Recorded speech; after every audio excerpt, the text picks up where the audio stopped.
ನಮಸ್ಕಾರ ಸ್ನೇಹಿತರೆ, welcome back to one more video of AMIS Kannada. ನಂಗೆ ಗೊತ್ತಿದೆ ತುಂಬಾ ದಿನದಿಂದ ನಾನು ಯಾವುದೇ ರೀತಿ ವಿಡಿಯೋ ಅಪ್ಲೋಡ್ ಮಾಡಿಲ್ಲ ಅಂತ. Reason is very simple. ನೋಡಿ, ಇವಾಗ ಹೇಳ್ತಾ ಇದ್ದೇನೆ. ನನಗೆ ಸೈನಸೈಟಿಸ್ ಇದೆ. ಸೈನಸೈಟಿಸ್ ಅಂದ್ರೆ ಮೈಗ್ರೇನ್ ಅವ್ರ ತಮ್ಮ ಇದ್ದಂಗೆ. ಈ ಪರ್ಟಿಕ್ಯುಲರ್ ಜಾಗದಲ್ಲಿ ನನಗೆ ಶೀತ ಆದಾಗ ಸಿಕ್ಕಾಪಟ್ಟೆ ತಲೆನೋವುತ್ತೆ. ಜನರಲಿ ಏನಾಯ್ತು, ಬೆಂಗಳೂರಲ್ಲಿ ಸಡನ್ ಆಗಿ ಮಳೆ ಬರಕ್ಕೆ ಸ್ಟಾರ್ಟ್ ಆಯ್ತಲ್ವ, ಸೊ ನಂಗೆ ಶೀತ ಹತ್ಕೋಬಿಡ್ತು. ಅದರಿಂದ ಏನಾಗ್ತಿದೆ, ನಂಗೆ ಈ ಪರ್ಟಿಕ್ಯುಲರ್ ಪಾರ್ಟ್ ಅಲ್ಲಿ ಐಬ್ರೋಸ್ ಮೇಲ್ಗಡೆ ಸಿಕ್ಕಾಪಟ್ಟೆ ಪೇನ್ ಆಗ್ತಿದೆ. ಈ ಪೇನ್ ಬಂದಾಗ ನಂಗೆ ಜನರಲಿ ಏನೂ ಮಾಡೋಕ್ಕಾಗಲ್ಲ. ಫುಲ್ ಬಾಡಿಯಲ್ಲಿ ವೀಕ್ನೆಸ್ ಇರುತ್ತೆ, ಎಕ್ಸಾಕ್ಟ್ ಆಗಿ ಹೆಡ್ ಪೇನ್ ಆಗ್ತಿರುತ್ತೆ. ಆ ಕಾರಣದಿಂದ ನಾನು ವಿಡಿಯೋಸ್ ಮಾಡಿಲ್ಲ. I am really sorry. ಇವಾಗಲೂ ಕೂಡ ಹೆಡ್ ಪೇನ್ ಆಗ್ತಿದೆ, ಏನು ಕಂಪ್ಲೀಟ್ ಆಗಿ ಸರಿ ಹೋಗಿಲ್ಲ. But since we have weighted for long, ತುಂಬ ಕಾಯಿಸ್ಬಿಟ್ಟಿದೆ ನಿಮ್ಮನ್ನ. ನಿಮ್ಮ ಶಾಪ ನಂಗೆ ತಡದೇ ಇರಲಿ. ಹಾಗೂ ನಂಗೆ ಗೊತ್ತು ತುಂಬ ಜನ ನನ್ನ ಮೇಲೇನೆ ಆಧಾರಿತವಾಗಿ ನನ್ನ ಕ್ಲಾಸಸ್ನ ಕೇಳ್ತಾರೆ ಅಂತ. Really sorry. 10 ದಿನದಿಂದ ನಾನು ವಿಡಿಯೋ ಅಪ್ಲೋಡ್ ಮಾಡಿಲ್ಲ. ಆ್ಯಂಡ್ ಎಸ್, ಬೋರ್ಡ್ನ ಯೂಸ್ ಮಾಡಬೇಕಿತ್ತು. ಬೋರ್ಡ್ ಇದೆ, ಕ್ಲೀನ್ ಆಗಿದೆ, ಮಾರ್ಕರ್ ಇದೆ, ರಬ್ಬರ್ ಇದೆ, ಎಲ್ಲ ಇದೆ. ಬಟ್ ದ ಥಿಂಗ್ ಇಸ್, ಈ ಸೈನಸೈಟಿಸ್ ಆದಾಗ ನನ್ನ ಬಾಡಿಯಲ್ಲಿ ನಂಗೆ ಶಕ್ತಿ ಫೀಲ್ ಆಗಲ್ಲ. ನಿಂತ್ಕೊಂಡು ಪಾಠ ಮಾಡ್ಬೇಕಾದ್ರೆ ಸಿಕ್ಕಾಪಟ್ಟೆ ತಲೆನೋವುದ್ರಿಂದ ಬಿದ್ದೆ. ಆ ಕಾರಣದಿಂದ ಕೂತ್ಕೊಂಡು ವಿಡಿಯೋ ಮಾಡ್ತಾ ಇದ್ದೇನೆ. ಈ ಒಂದು ಚಾಪ್ಟರ್, ಈ ಚಾಪ್ಟರ್ನ ಸ್ಟಾರ್ಟ್ ಮಾಡಿದಾಗಲೇ ನನ್ನ ಆರೋಗ್ಯ ಹಾಳಾಗಿರೋದ್ರಿಂದ ಈ ಒಂದೇ ಒಂದು ಚಾಪ್ಟರ್, ಹ್ಯೂಮನ್ ಕ್ಯಾಪಿಟಲ್ ಚಾಪ್ಟರ್ ಒಂದು ಐಪ್ಯಾಡಲ್ಲಿ ಮುಗಿಸ್ಬಿಡ್ತಾನೆ. ಕರೆಕ್ಟಾಗಿ ಮುಗಿಸ್ತೇನೆ, ಡೋಂಟ್ ವರಿ, ಮುಗಿಸ್ಬಿಡ್ತಾನೆ. ನೆಕ್ಸ್ಟ್ ಪವರ್ಟಿ ಚಾಪ್ಟರ್ ಇಂದ ನಾನು ಮತ್ತೆ ಬೋರ್ಡ್ನ ಯೂಸ್ ಮಾಡೋಕೆ ಸ್ಟಾರ್ಟ್ ಮಾಡ್ತೇನೆ. ಅಷ್ಟು ನನ್ನ ಹೆಲ್ತ್ ಸರಿಯಾಗಿರುತ್ತೋ ಒಂದು ಎಕ್ಸ್ಪೆಕ್ಟೇಷನ್ಸ್ ಇದೆ. ಸದ್ಯಕ್ಕೆ ಬಿಸಿ ನೀರು ಕುಡ್ಕೊಂಡು ನೆಮ್ಮದಿಯಾಗಿದ್ದೇನೆ ಜೀವನದಲ್ಲಿ. But it's very painful. ನಂಗೆ ಇವಾಗಲೂ ಕೂಡ ತಲೆ ನೋವ್ತಾ ಇದೆ. But I cannot waste my time. And ಗಂಟ್ಲು ಕೂಡ ನಿಮ್ಗೆ ಗೊತ್ತಾದರೆ ವಾಯ್ಸ್ ಚೇಂಜ್ ಆಗಿರುತ್ತೆ ಆಯ್ತಾ. ಒಂದು ಖುಷಿ ಏನಾಗ್ತಿದೆ ಅಪ್ಪ ಅಂದರೆ, ನನ್ನ ತಲೆ ಮೇಲೆ ಕೂದಲು ಸ್ವಲ್ಪ ಬೆಳೆಯೋಕ್ಕೆ ಸ್ಟಾರ್ಟ್ ಆಗಿದೆ. ಸೊ ಉದ್ದ ಬರ್ತಿದೆ, ಅವಾಗಿನ ಥರ ಏನು ಟಕ್ಲಾ ಥರ ಕಾಣ್ತಿಲ್ಲ. ಆ ಖುಷಿ ಬಿಟ್ಟರೆ ಇನ್ನೇನಿಲ್ಲ. ಸೊ ಬನ್ನಿ ಶುರು ಮಾಡೋಣ. ಆ್ಯಂಡ್ ಎಸ್, ಪ್ರಿಲಿಮ್ಸ್ ಎಕ್ಸಾಮ್ ಬರ್ತಿದೆ. I hope every one has prepared very well. All the best ಆಯ್ತಾ, ಇನ್ ಕೇಸ್ ನೀವು ಈ ಸಲ ಕೊಡ್ತಾ ಇದ್ರೆ. ಸೊ ನಾನು ಹ್ಯೂಮನ್ ಕ್ಯಾಪಿಟಲ್ ಚಾಪ್ಟರ್ನ ಸ್ಟಾರ್ಟ್ ಮಾಡಿದ್ದೆ. ಐಪ್ಯಾಡಿಂದ ಈಗ ಸ್ಕ್ರೀನ್ ಶೇರ್ ಮಾಡ್ತೇನೆ. ಸೊ ಹ್ಯೂಮನ್, ಈಗ ಸೇಮ್ ಫಸ್ಟ್ ಚಾಪ್ಟರ್ ಮಾಡಿದ್ದೆ ಅಲ್ವಾ, ಅದೇ ಥರ ಫಸ್ಟ್ ನಾನು ಪ್ಯಾರಾಗ್ರಾಫ್ನ ಓದ್ತೇನೆ. ಎವ್ರಿ ಲೈನ್ ಬೈ ಲೈನ್ ನಾನು ನಿಮಗೆ ಡಿಸ್ಕ್ರಿಪ್ಷನ್ ಕೊಡ್ತಾ ಹೋಗ್ತೇನೆ. ಓಕೆನಾ.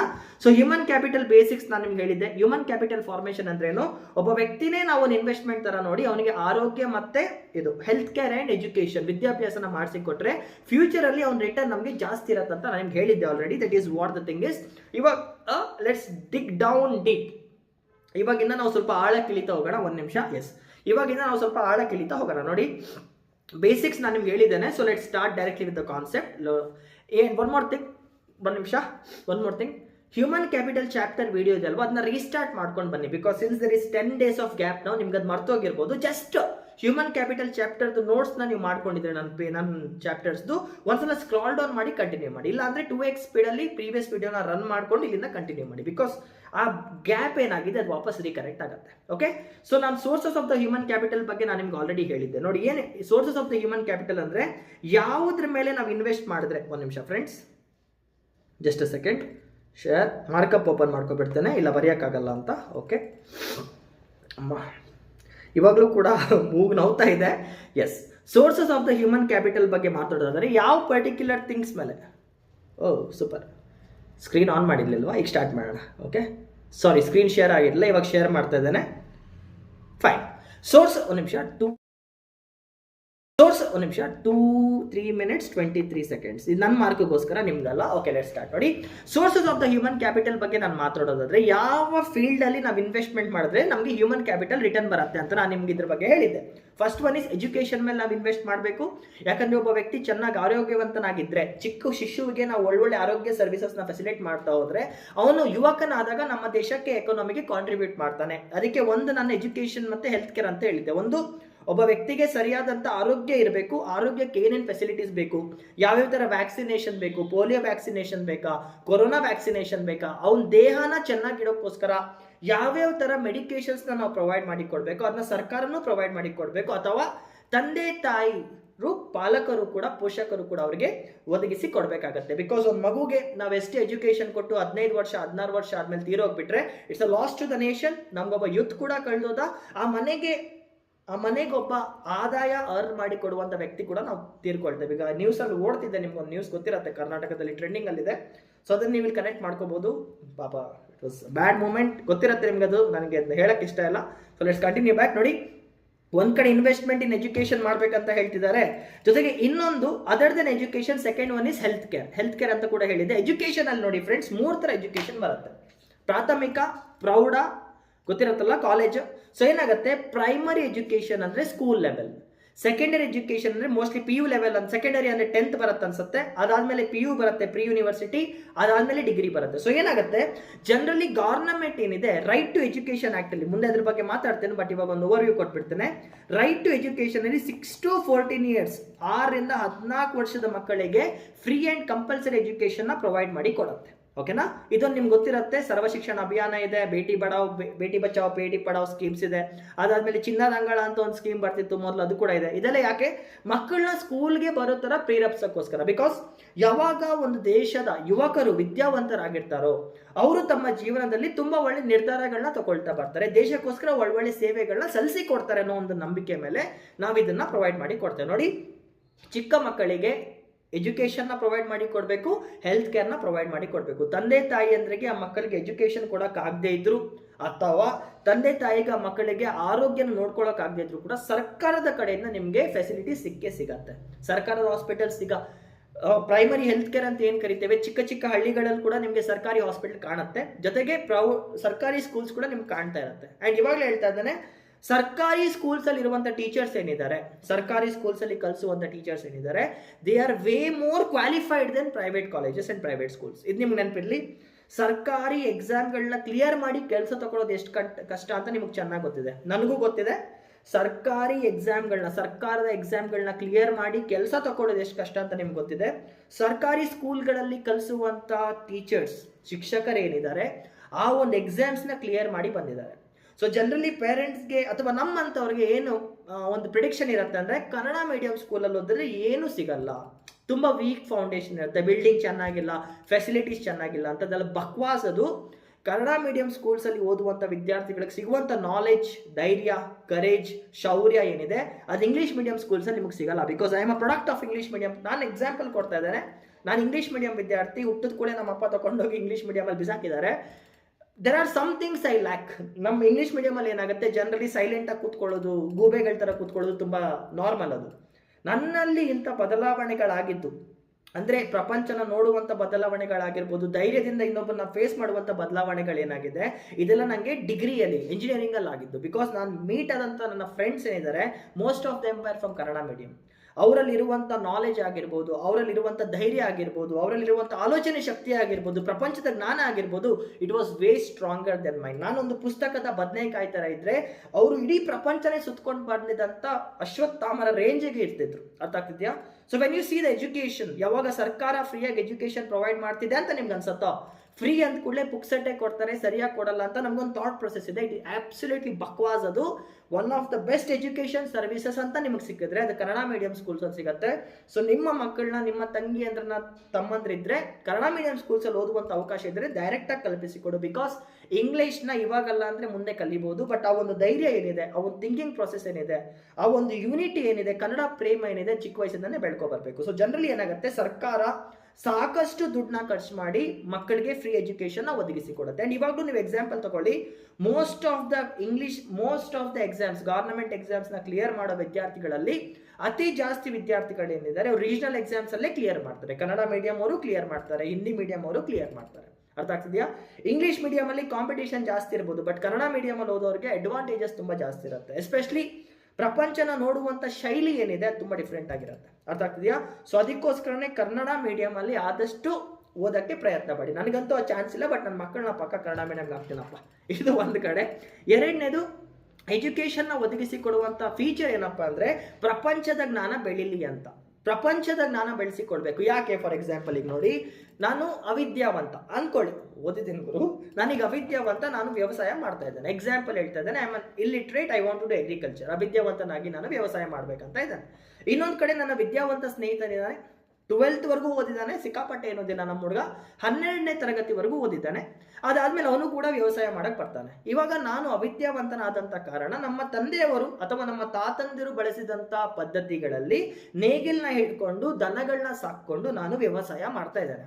ನನ್ನ ಸ್ನೇಹಿತ ಪಟ್ಟಣದಲ್ಲಿ ಕಲ್ತಿದ್ದ ಅಂತ ಇಟ್ಕೊಳ್ಳಿ, 12ನೇ ತರಗತಿ ಓದಿಗೆ ಕಲ್ತಿದ್ದ, 12th ಫೇಲ್ ಅಂತಾನೆ ಇಟ್ಕೊಳ್ಳಿ, ಬಟ್ ಪಟ್ಟಣಕ್ಕೆ ಹೋಗಿದ್ದ. ಸೊ ಪಟ್ಟಣಕ್ಕೆ ಹೋದಾಗ ಏನಾಯ್ತು, ಅವನಿಗೆ ಅಗ್ರಿಕಲ್ಚರಲ್ ಫಾರ್ಮಿಂಗ್ ಬಗ್ಗೆ ಗೊತ್ತಾಯ್ತು, ಟ್ರ್ಯಾಕ್ಟರ್ಗಳ ಬಳಕೆ ಬಗ್ಗೆ ಗೊತ್ತಾಯ್ತು, ಪೆಸ್ಟಿಸೈಡ್ಸ್ ಗೊಬ್ಬರದ ಬಗ್ಗೆ, ಕೀಟನಾಶಕಗಳ ಬಗ್ಗೆ ನಾಲೆಜ್ ಸಿಕ್ಕಿರೋದ್ರಿಂದ ಅವರು ತಗೊಂಬಂದು ಅದನ್ನ ನಮ್ಮ ಫೀಲ್ಡ್ ಅಲ್ಲಿ ಹಾಕ್ತಾ ಇದ್ದಾನೆ ಅಂತ ಇಟ್ಕೊಳ್ಳಿ. ಇವಾಗ ನಮ್ಮಿಬ್ರಲ್ಲಿ ನಾನು ಆಧುನಿಕ ಮೆಥಡ್ಸ್ನ ಪ್ರಿಫರ್ ಮಾಡ್ತಿಲ್ಲ. ಯಾಕೆ, ನಾನು ಅವಿದ್ಯಾವಂತ, ಹಳ್ಳಿಯಲ್ಲೇ ಬೆಳೆದೆ ಹಳ್ಳಿಯಲ್ಲೇ ಸತ್ಯ ಅಂತ ಇಟ್ಕೊಳ್ಳಿ. ಅವನು ವಿದ್ಯಾವಂತ, ಒಂದ್ಸಲ ಪಟ್ಟಣಕ್ಕೆ ಬಂದಿದ್ದ, ಒಳ್ಳೊಳ್ಳೆ ಸ್ನೇಹಿತರನ್ನ ಮಾಡ್ಕೊಂಡು ಪ್ರಪಂಚದ ನಾನು ತಿಳ್ಕೊಂಡ, ವಾಪಸ್ ಬಂದಂತ ಇಟ್ಕೊಳ್ಳಿ. ನಾವಿಬ್ರು ಕೂಡ ಅಕ್ಕಿನೇ ಬೆಳಿತೀವಿ ಅಂತ ಇಟ್ಕೊಳ್ಳಿ. ನಾನು ಯಾವುದೇ ರೀತಿ ಟೆಕ್ನಾಲಜಿ ಬಳಸ್ತಾ ಇಲ್ಲ, ನನ್ನ ಸ್ನೇಹಿತ ಟೆಕ್ನಾಲಜಿ ಅಂದ್ರೆ ಆಧುನಿಕತೆಯ ಮಾರ್ಗಗಳನ್ನ ಬಳಸ್ತಾ ಇದ್ದಾನೆ ಅಂತ ಇಟ್ಕೊಳ್ಳಿ. ನಮ್ಮಿಬ್ರಲ್ಲಿ ಯಾರಿಗೆ ಜಾಸ್ತಿ ರಿಟರ್ನ್ ಬರುತ್ತೆ? ಡೆಫಿನೆಟ್ಲಿ ನನ್ನ ಸ್ನೇಹಿತನಿಗೆ ಬರುತ್ತೆ. ಯಾಕೆ, ಅವನು ಒಳ್ಳೆ ಗೊಬ್ಬರದ ಮಟ್ಟನ ನೋಡ್ತಾನೆ, ಮಣ್ಣಿನ ಗುಣವತ್ತತೆಯನ್ನ ನೋಡ್ತಾನೆ, ಅರ್ಥಾತ್ ಟ್ರ್ಯಾಕ್ಟರ್ಗಳ ಬಳಕೆ ಮಾಡ್ತಾನೆ, ಮಳೆ ಯಾವಾಗ ಬರುತ್ತೆ ಅಂತ ವೆದರ್ ಫೋರ್ಕಾಸ್ಟಿಂಗ್ ನೋಡ್ಕೊಳ್ತಾನೆ. ಸೊ ಇದೇನಾಗ್ತಿದೆ, ಒಬ್ಬ ವ್ಯಕ್ತಿ ಯಾವಾಗ ಎಜುಕೇಟೆಡ್ ಆಗ್ತಾನೋ ಅವನಿಂದ ಬರುವಂತ ರಿಟರ್ನ್ಸ್ ಏನಿದೆ, ಅವನಿಂದ ಬರುವಂತ ಉತ್ಪನ್ನತೆ ಏನಿದೆ, ಅದು ಜಾಸ್ತಿನೇ ಇರುತ್ತೆ. ಇದು ನಿಮ್ಮ ತಲೆಗೆ ಹೋದ್ರೆ ಸಾಕು. ಅದಕ್ಕೋಸ್ಕರ ಏನ್ ಹೇಳ್ತಿದ್ದಾರೆ, ಹ್ಯೂಮನ್ ಕ್ಯಾಪಿಟಲ್ನ ಬೆಳೆಸ್ಬೇಕಂದ್ರೆ ಫಸ್ಟ್ ಇನ್ವೆಸ್ಟ್ಮೆಂಟ್ ಏನಿದೆ ಯಾವತ್ತಿದ್ರು ಎಜುಕೇಶನ್ ಮೇಲೆ ಮಾಡ್ಬೇಕಂತ ಹೇಳ್ತಿದ್ದಾರೆ. ಇದಾದ್ಮೇಲೆ ನಾನು ಆಲ್ರೆಡಿ ಕವರ್ ಮಾಡಿದ್ದೆ, ರಿವೈಸ್ ಮಾಡ್ತಾ ಇದ್ದೇನೆ.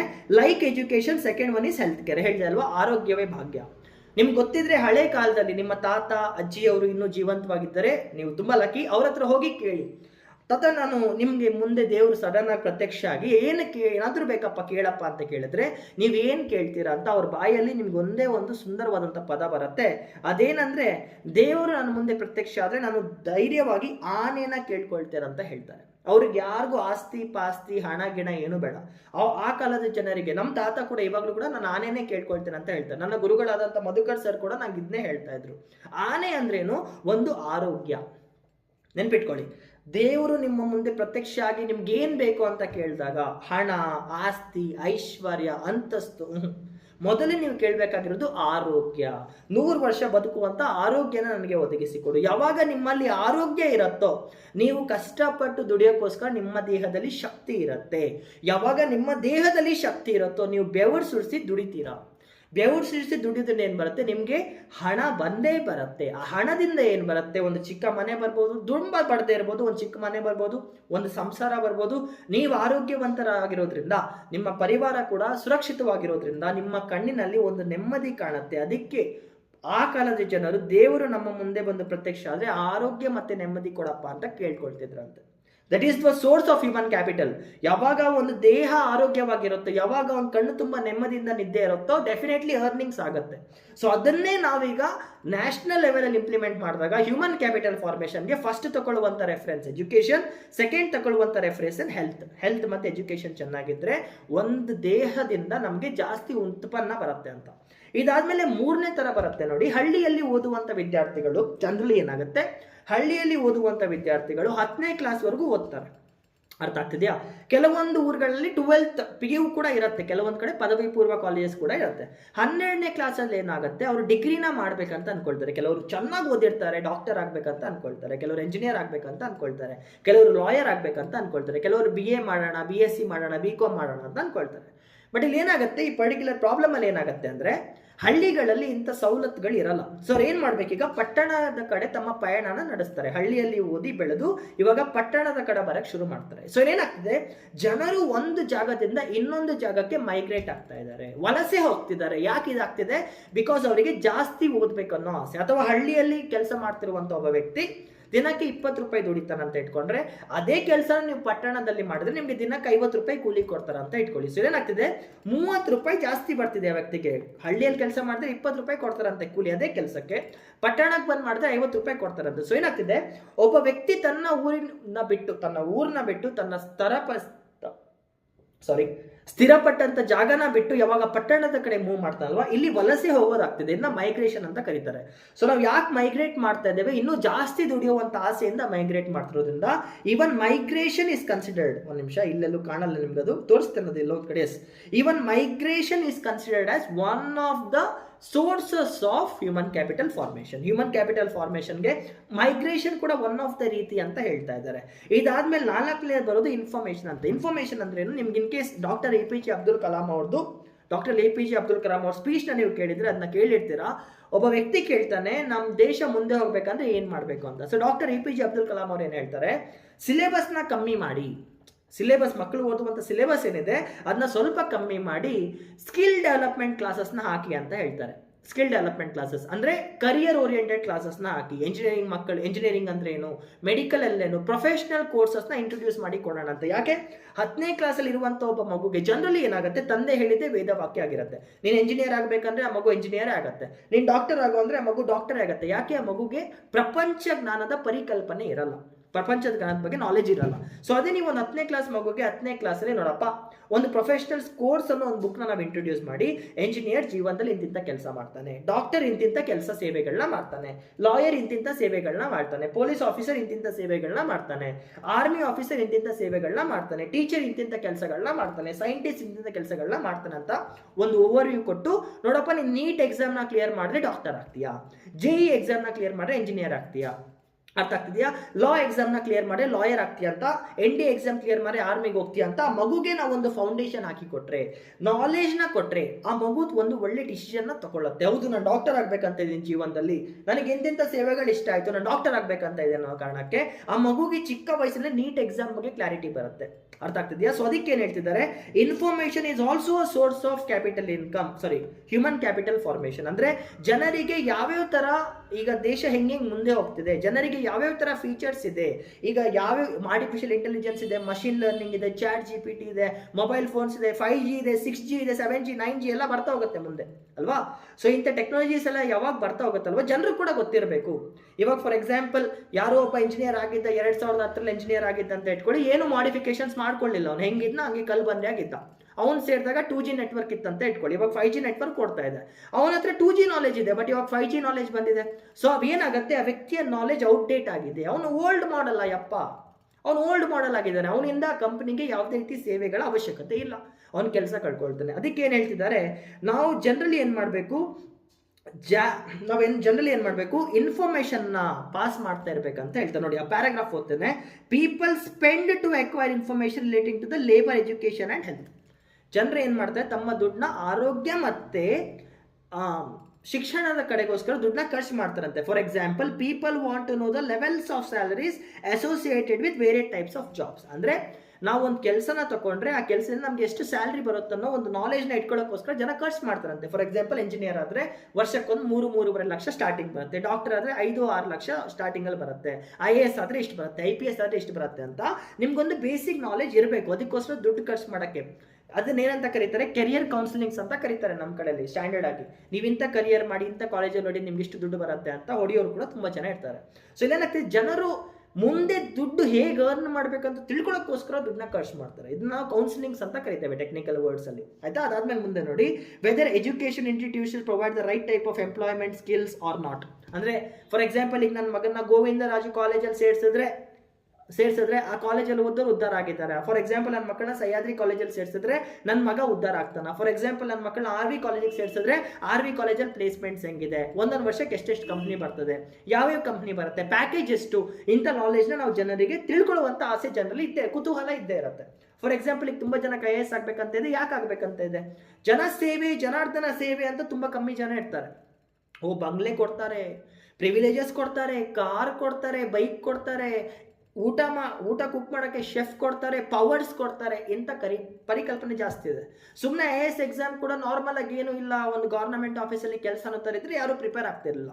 ಆ ಎಕ್ಸಾಮಲ್ಲಿ ಇರುವಂಥ ಪರ್ಕ್ಸ್ ಬಗ್ಗೆ, ಎಕ್ಸಾಮ್ ಕ್ಲಿಯರ್ ಆಗಿ ಬರುವಂಥ ಅಡ್ವಾಂಟೇಜಸ್ ಬಗ್ಗೆ ನಿಮ್ಗೆ ಐಡಿಯಾ ಇರೋದ್ರಿಂದನೇ ತುಂಬ ಜನ IAS ಆಗಬೇಕು, ತುಂಬ ಜನ IPS ಆಗಬೇಕಂತ ಕನಸು ಕಾಣ್ತಾರೆ. ಯಾರು ಕೂಡ ಕಾನ್ಸ್ಟೇಬಲ್ ಆಗಬೇಕಂತ ತುಂಬ ಕಮ್ಮಿ ಜನ ಕನಸು ಕಾಣೋದು. ಜನರಲಿ ನಾನು ನಿಮಗೆ IAS ಎಕ್ಸಾಮ್ ಪ್ರಿಪೇರ್ ಆಗು, ಕಾನ್ಸ್ಟೇಬಲ್ ಎಕ್ಸಾಮ್ ಪ್ರಿಪೇರ್ ಆಗು, IAS ಎಕ್ಸಾಮ್ ಕ್ಲಿಯರ್ ಮಾಡಿ ನಿಮ್ಗೆ ಇಷ್ಟು ಜನ ಕೆಲಸ ಮಾಡ್ತಾರೆ, ಇಂತಿಂಥ ಸೇವೆಗಳು ಸಿಗುತ್ತೆ ನಿಮಗೆ ಸರ್ಕಾರದ ಕಡೆಯಿಂದ, ಇಂತಿಂಥ ಫೆಸಿಲಿಟೀಸ್ ಸಿಗುತ್ತೆ, ಕಾನ್ಸ್ಟೇಬಲ್ ಎಕ್ಸಾಮ್ ಕ್ಲಿಯರ್ ಮಾಡಿ ಇಂತಿಂಥ ಫೆಸಿಲಿಟೀಸ್ ಸಿಗುತ್ತೆ ಅಂತ ಹೇಳಿದಾಗ ಜನರಲಿ ವಿದ್ಯಾರ್ಥಿಗಳ ಮನಸ್ಸು ಯಾವ ಕಡೆ ಸೆಳೆಯುತ್ತೆ, UPSC ಕಡೆನೇ ಸೆಳೆಯುತ್ತೆ. ಕಾಂಪಿಟೇಷನ್ ಜಾಸ್ತಿ ಇರುತ್ತೆ, ಬಟ್ ಸೆಳೆಯುತ್ತೆ. ಯಾಕೆ? ನಾಲೆಜ್, ಪವರ್, ಇನ್ಫಾರ್ಮೇಶನ್ ಜಾಸ್ತಿ ಸಿಕ್ತು ನಿಮಗೆ ಎಕ್ಸಾಮ್ ಬಗ್ಗೆ. ಒಳ್ಳೊಳ್ಳೆ ಬುಕ್ಸ್ನ ಪ್ರೊವೈಡ್ ಮಾಡ್ತಾರೆ, ಇಂತಿಂಥ ಬುಕ್ಸೇ ಓದಿ ಅಂತ ನಾನು ನಿಮಗೆ ಸೋರ್ಸ್ನ ಕೊಟ್ಟರೆ ಕ್ಲಿಯರ್ ಮಾಡೇ ಮಾಡ್ತೀರಾ. ಅದಕ್ಕೋಸ್ಕರ ನಾನು ದುಡ್ಡನ್ನ ಚಾರ್ಜ್ ಮಾಡ್ತೇನೆ ಅಂದ್ರೂ ಕೂಡ ನೀವು ದುಡ್ಡು ಕೊಟ್ಟಕ್ಕೂ ರೆಡಿ ಇಡ್ತೀರಾ. ಇದನ್ನೇ ತಾನೇ ಕೋಚಿಂಗ್ ಇನ್ಸ್ಟಿಟ್ಯೂಷನ್ಸ್ ಮಾಡೋದು ಅಲ್ವಾ. ನೀವು ಇಲ್ಲಿ ಕಲಿತಿರೋ ಕಂಟೆಂಟ್ ಕೂಡ ಸೇಮ್, ಅಲ್ಲಿ ಕಲಿತಿರುವಂಥ ಕಂಟೆಂಟ್ ಕೂಡ ಸೇಮ್, ಏನು ಜಾಸ್ತಿ ಡಿಫ್ರೆನ್ಸ್ ಇರಲ್ಲ ನಿಮಗೆ. ಆದರೂ ಕೂಡ ದುಡ್ಡು ಕೊಟ್ಟು ಯಾಕೆ ಹೋಗ್ತಾ ಇದ್ದೇವೆ? ಬಿಕಾಸ್ ಆ ಇನ್ಸ್ಟಿಟ್ಯೂಷನಲ್ಲಿ ರ್ಯಾಂಕ್ಸ್ ಬರ್ತಾ ಇದೆ ಅನ್ನೋ ಒಂದು ನ್ಯೂಸ್ ನಿಮ್ಗೆ ಮೊದಲೇ ಬಂದಿರುತ್ತೆ. ವಾಜಿರಾಮ್ಗೆ ಹೋದ್ರೆ ಫಸ್ಟ್ ರ್ಯಾಂಕ್ ಬರುತ್ತಂತೆ, ವಿಷನ್ ಐಎಸ್ಗೆ ಹೋದ್ರೆ ಸೆಕೆಂಡ್ ರ್ಯಾಂಕ್ ಬರುತ್ತಂತೆ, ಇನ್ಸೈಟ್ಸ್ಗೆ ಹೋದ್ರೆ ಥರ್ಡ್ ರ್ಯಾಂಕ್ ಬರುತ್ತಂತೆ. ಈ ಥರ ಏನಾಗುತ್ತೆ, ನಮಗೆ ಮಾರ್ಕೆಟಿಂಗ್ ಆಗ್ತಾ ಹೋಗುತ್ತೆ. ಸೊ ಏನಾಗುತ್ತೆ, ಜನರಿಗೆ ಯಾವಾಗ ಇನ್ಫಾರ್ಮೇಶನ್ ಸಿಗ್ತಾ ಹೋಗುತ್ತೋ, ರಿಟರ್ನ್ಸ್ ಬಗ್ಗೆ ಐಡಿಯಾ ಬರ್ತಾ ಹೋಗುತ್ತೋ, ಖರ್ಚು ಕೂಡ ಮಾಡಕ್ಕೆ ಸ್ಟಾರ್ಟ್ ಮಾಡ್ತಾರೆ. ಸೊ ಜನರಲಿ ಜನ ಎರಡರಲ್ಲೇ ಜಾಸ್ತಿ ಖರ್ಚು ಮಾಡೋದು. ಒಂದು ಎಜುಕೇಷನ್, ಒಂದು ವಿದ್ಯಾಭ್ಯಾಸದ ಕಡೆ ಖರ್ಚು ಮಾಡೇ ಮಾಡ್ತಾರೆ, ಇನ್ನೊಂದು ಆರೋಗ್ಯದ ಕಡೆ ಖರ್ಚು ಮಾಡೇ ಮಾಡ್ತಾರೆ. ಬಟ್ ಇವಾಗ ಏನಾಗಿದೆ, ಈಗಿನ ಕಾಲದಲ್ಲಿ ಸೈಟು, ಆಸ್ತಿ, ಮನೆ, ಮಠ, ಡ್ರಗ್ಸು, ಸಿಗರೇಟು, ಆಲ್ಕೋಹಾಲು, ಹುಡುಗಿರು, ಹುಡುಗರು, ಪಾರ್ಟಿ, ಇಂಥದ್ರ ಮೇಲೆ ನಾವು ಖರ್ಚು ಮಾಡೋಕೆ ಶುರು ಮಾಡಿದ್ದೇವೆ. ಇಂಥದ್ರ ಮೇಲೆ ಖರ್ಚು ಮಾಡೋದ್ರಿಂದ ನಿಮಗೆ ತಾತ್ಕಾಲಿಕವಾದಂಥ ಸುಖ ಸಿಕ್ಕೇ ಸಿಗತ್ತೆ. ಇವತ್ತು ಎಣ್ಣೆ ಹೊಡೆದ್ರೆ ಇವತ್ತು ಕಿಕ್ಕಿರತ್ತೆ, ಸಿಗರೇಟ್ ಹೊಡೆದ್ರೆ 5 ನಿಮಿಷ ಕಿಕ್ಕಿರತ್ತೆ ಅಲ್ವಾ, ಫ್ರೆಂಡ್ಸ್ ಜೊತೆ ಹೊರಗೆ ಹೋದ್ರೆ ಖುಷಿ ಇರುತ್ತೆ. ಬಟ್ ಏನಾಗುತ್ತೆ, ಲಾಂಗ್ ಟರ್ಮ್ ಅಲ್ಲಿ 1 ವರ್ಷ ಆಗಿ, 2 ವರ್ಷ ಆಗಿ, 3 ವರ್ಷ ಆಗಿ, 4 ವರ್ಷ ಆಗಿ, ಯಾವಾಗ ನಿಮ್ಗೆ ಆಯಸ್ಸು ಕಮ್ಮಿ ಆಗ್ತಾ ಬರುತ್ತೋ, ಯಾವಾಗ ನಿಮ್ಮ ಯೌವನ ಕಳೆದು ಹೋಗ್ತಾ ಇರುತ್ತೋ, ಆ ಪಾಯಿಂಟ್ ಆಫ್ ಟೈಮಲ್ಲಿ ನೀವು ಯೋಚನೆ ಮಾಡ್ತೀರಾ, ಜೀವನದಲ್ಲಿ ನಾನು ಏನು ಕಿತ್ತೆ ಗುರು ಅಂತ. This is the mistakes that we do ಅಲ್ವಾ. 21 ವರ್ಷದಲ್ಲಿ ನನ್ನ ಸ್ನೇಹಿತ UPSC ಪ್ರಿಪೇರ್ ಮಾಡ್ತಿದ್ದ, 23ನೇ ವರ್ಷದಲ್ಲಿ UPSC ಕ್ಲಿಯರ್ ಮಾಡ್ದ, 27ನೇ ವರ್ಷದಲ್ಲಿ ಈಗ ಕಲೆಕ್ಟರ್ ಆಗಿದ್ದಾನೆ. ನಾನೇನು ಮಾಡಿದೆ, 21ನೇ ವರ್ಷದಲ್ಲಿ ಸಿಗರೇಟ್ ಬಾಯ್ಗೆ ಹಾಕ್ಕೊಂಡೆ, 22ನೇ ವರ್ಷದಲ್ಲಿ ಆಲ್ಕೋಹಾಲ್ ಬಾಯ್ಗೆ ಹಾಕೊಂಡೆ, 23ನೇ ವರ್ಷದಲ್ಲಿ ಗರ್ಲ್ ಫ್ರೆಂಡ್ ನೋಡ್ಕೊಂಡೆ, 24ನೇ ವರ್ಷದಲ್ಲಿ ಬ್ರೇಕಪ್ ಮಾಡ್ಕೊಂಡೆ, 3 ವರ್ಷ ನಾನು ಬ್ರೇಕಪ್ ಫೀಲಿಂಗ್ಸಲ್ಲಿ ಕೂತ್ಕೊಂಡು ಸರ್ವನಾಶ ಆದೆ. ಅರ್ಥ ಆಗ್ತಿದ್ಯಾ? ಸೊ ಏನು ಹೇಳ್ತಾ ಇದ್ದಾರೆ, we have to spend money on education and health. ನಾವು ದುಡ್ಡನ್ನ ಖರ್ಚು ಮಾಡಿ ಆದಷ್ಟು ಜ್ಞಾನ ಸಂಪಾದನೆ ಮಾಡಬೇಕು, ನಾವು ನಮ್ಮ ಆರೋಗ್ಯನ ಚೆನ್ನಾಗಿ ಇಟ್ಕೋಬೇಕು. ಅದರಿಂದ ಏನಾಗುತ್ತೆ, ನಾವು ಸ್ಕಿಲ್ನ ಡೆವಲಪ್ ಮಾಡ್ಕೊಳ್ತಾ ಇದ್ದೇವೆ, ನಮ್ಮ ಒಳಗಿರುವಂಥ ಸ್ಕಿಲ್ಸ್ನ ಡೆವಲಪ್ ಮಾಡ್ಕೊಳ್ತಾ ಇದ್ದೇವೆ. ಇದರಿಂದ ನಮಗೆ ಫ್ಯೂಚರ್ ರಿಟರ್ನ್ಸ್ ಬಂದೇ ಬರುತ್ತೆ. ಅರ್ಥ ಆಗ್ತಿದೆಯಾ? ಈ 4 ವರ್ಷ ಕಷ್ಟಪಟ್ಟು ಹೋದ್ರೆ ಲೈಫ್ ಸೆಟ್ಟು ಗುರು, ಇದು ಬೇರೆ. 4 ವರ್ಷ ಎಂಜಾಯ್ ಮಾಡೋಣ, ಲೈಫ್ ಇದ್ದಿದ್ದಂಗೆ ಇರುತ್ತೆ, ಇದು ಬೇರೆ. ಯಾವ್ದು ಕರೆಕ್ಟ್ ಆಗಿದೆ? ಹ್ಯೂಮನ್ ಕ್ಯಾಪಿಟಲ್ ಫಾರ್ಮ್ ಆಗೋದು ಫಸ್ಟ್ ಕ್ಯಾಟಗರಿಲಿ. ಇವಾಗ ಕಷ್ಟಪಟ್ಟು ದುಡಿಯೋಣ, ಬೆವರು ಸುಳ್ಸೋಣ, ಕಷ್ಟಪಡೋಣ, ಮುಂದೆ ಅವಳ ಅಮ್ಮನಂತ ಹೆಂಡತಿ ಬರ್ತಾಳೆ ಅಂತ ಅನ್ಸೋರು ಕೆಲವ್ರು ಇರ್ತಾರೆ. ಗರ್ಲ್ ಫ್ರೆಂಡ್ ಕರೀತಾಳೆ, ಕಾಲ್ ಮಾಡ್ತಾಳೆ, ಹೋಗೋಣ ಮಾತಾಡೋಣ, ನಮ್ಮ ಬೇಬಿ ಕರೀತಾಳೆ, ಹಲೋ ಬೇಬಿ ಅಂತ ರಾತ್ರಿ ಟೈಮ್ ವೇಸ್ಟ್ ಮಾಡಿಕೊಂಡು ಲೈಫ್ನ ಸರ್ವನಾಶ ಮಾಡ್ಕೊಳ್ಳೋದು 2ನೇ ಥರ. ಅರ್ಥ ಆಗ್ತಿದ್ಯಾ? ಸೊ ಜನರಲಿ ಏನಾಗುತ್ತೆ, ಹ್ಯೂಮನ್ ಕ್ಯಾಪಿಟಲ್ ಫಾರ್ಮೇಷನ್ಗೆ ಸರ್ಕಾರ ತನ್ನ ಕಡೆ ಆದಂಥ ಸೇವೆಗಳನ್ನ ಮಾಡಿ ಕೊಡ್ತಾ ಇದೆ. ಬಟ್ ಅದನ್ನ ಎಂಡ್ ಆಫ್ ದ ಡೇ ನಾವು ಕೂಡ ಬಳಸ್ಕೋಬೇಕಲ್ವಾ. ಸರ್ಕಾರ ಫ್ರೀಯಾಗಿ ಸ್ಕೂಲಲ್ಲಿ ಪಾಠ ಕೊಡ್ತಿದ್ದಾರೆ ಅಂತ ಸುಮ್ಮನೆ ಸ್ಕೂಲ್ಗೆ ಹೋಗಿ ಕೂತ್ಕೊಂಡು ಟೀಚರ್ ಹೇಳೋದನ್ನ ಕೇಳಿಸ್ಕೊಳ್ದೆ ಕಿಟಕಿಯಿಂದ ಹೊರಗೆ ನೋಡ್ಕೊಂಡು ಕನಸು ಕಾಣೋದು ಬೇರೆ. ಸ್ಕೂಲ್ಗೆ ಹೋಗಿ ನನಗೋಸ್ಕರ ಸರ್ಕಾರ ಏನೋ ಮಾಡ್ತಾ ಇದೆ, ನನ್ನ ಜೀವನದಲ್ಲಿ ನಾನು ಉದ್ಧಾರ ಆಗ್ಬೇಕನ್ನೋ ಕಾರಣಕ್ಕೆ ಛಲ ಹಿಡ್ಕೊಂಡು ಕೂತ್ಕೊಂಡು ಕಲಿತಾರೆ ನೋಡಿ, ಅಂಥವ್ರೆ ಫಸ್ಟ್ ರ್ಯಾಂಕ್ ಹೊಡೆಯೋದು ಲೈಫಲ್ಲಿ. ನಿಮ್ಗೆ ಗೊತ್ತಿರುತ್ತೆ. ಆ್ಯಂಡ್ ಇನ್ನೊಂದು ಕೂಡ ಹೇಳ್ತೇನೆ, that is also part of the syllabus ಅಂತ ಇಟ್ಕೊಳ್ಳಿ. ಡಿಸ್ಕಷನ್ ಬರ್ಬೋದು. ಹುಡುಗಿರು 99% ಬಂದರೂ ಕೂಡ ಅಳ್ತಿರ್ತಾರೆ. ನೋಡಿರ್ತೀರಾ ನೀವು ಕೆಲವೊಂದು ಹುಡುಗಿನ 99%, 100ಕ್ಕೆ 99 ಮಾರ್ಕ್ಸ್ ಬಂದರೂ ಕೂಡ ಅಳ್ತಾ ಇರ್ತಾರೆ. ಅಂಥವ್ರ ಮೇಲೆ ವ್ಯಂಗ್ಯವಾದಂಥ ಮಾತುಗಳನ್ನ ಆಡೋದು ಯಾರು? 35, 36, 37 ಅಂಕ ತಗೊಂಡು ಜಸ್ಟ್ ಪಾಸ್ ಆದಂಥವ್ರು. ಡಿಫ್ರೆನ್ಸ್ ಏನಿದೆ, ಆ ಹೆಣ್ಣು ಮಗು ಆ 100ಕ್ಕೆ 100 ಅಂಕ ಪಡೆಯೋಕ್ಕೋಸ್ಕರ ಎಷ್ಟು ಶ್ರಮ ಹಾಕಬೇಕಿತ್ತೋ ವರ್ಷ ಪೂರ್ತಿ ಅಷ್ಟು ಶ್ರಮ ಹಾಕಿ ಪರೀಕ್ಷೆ ಕೊಟ್ಟಿರ್ತಾಳೆ.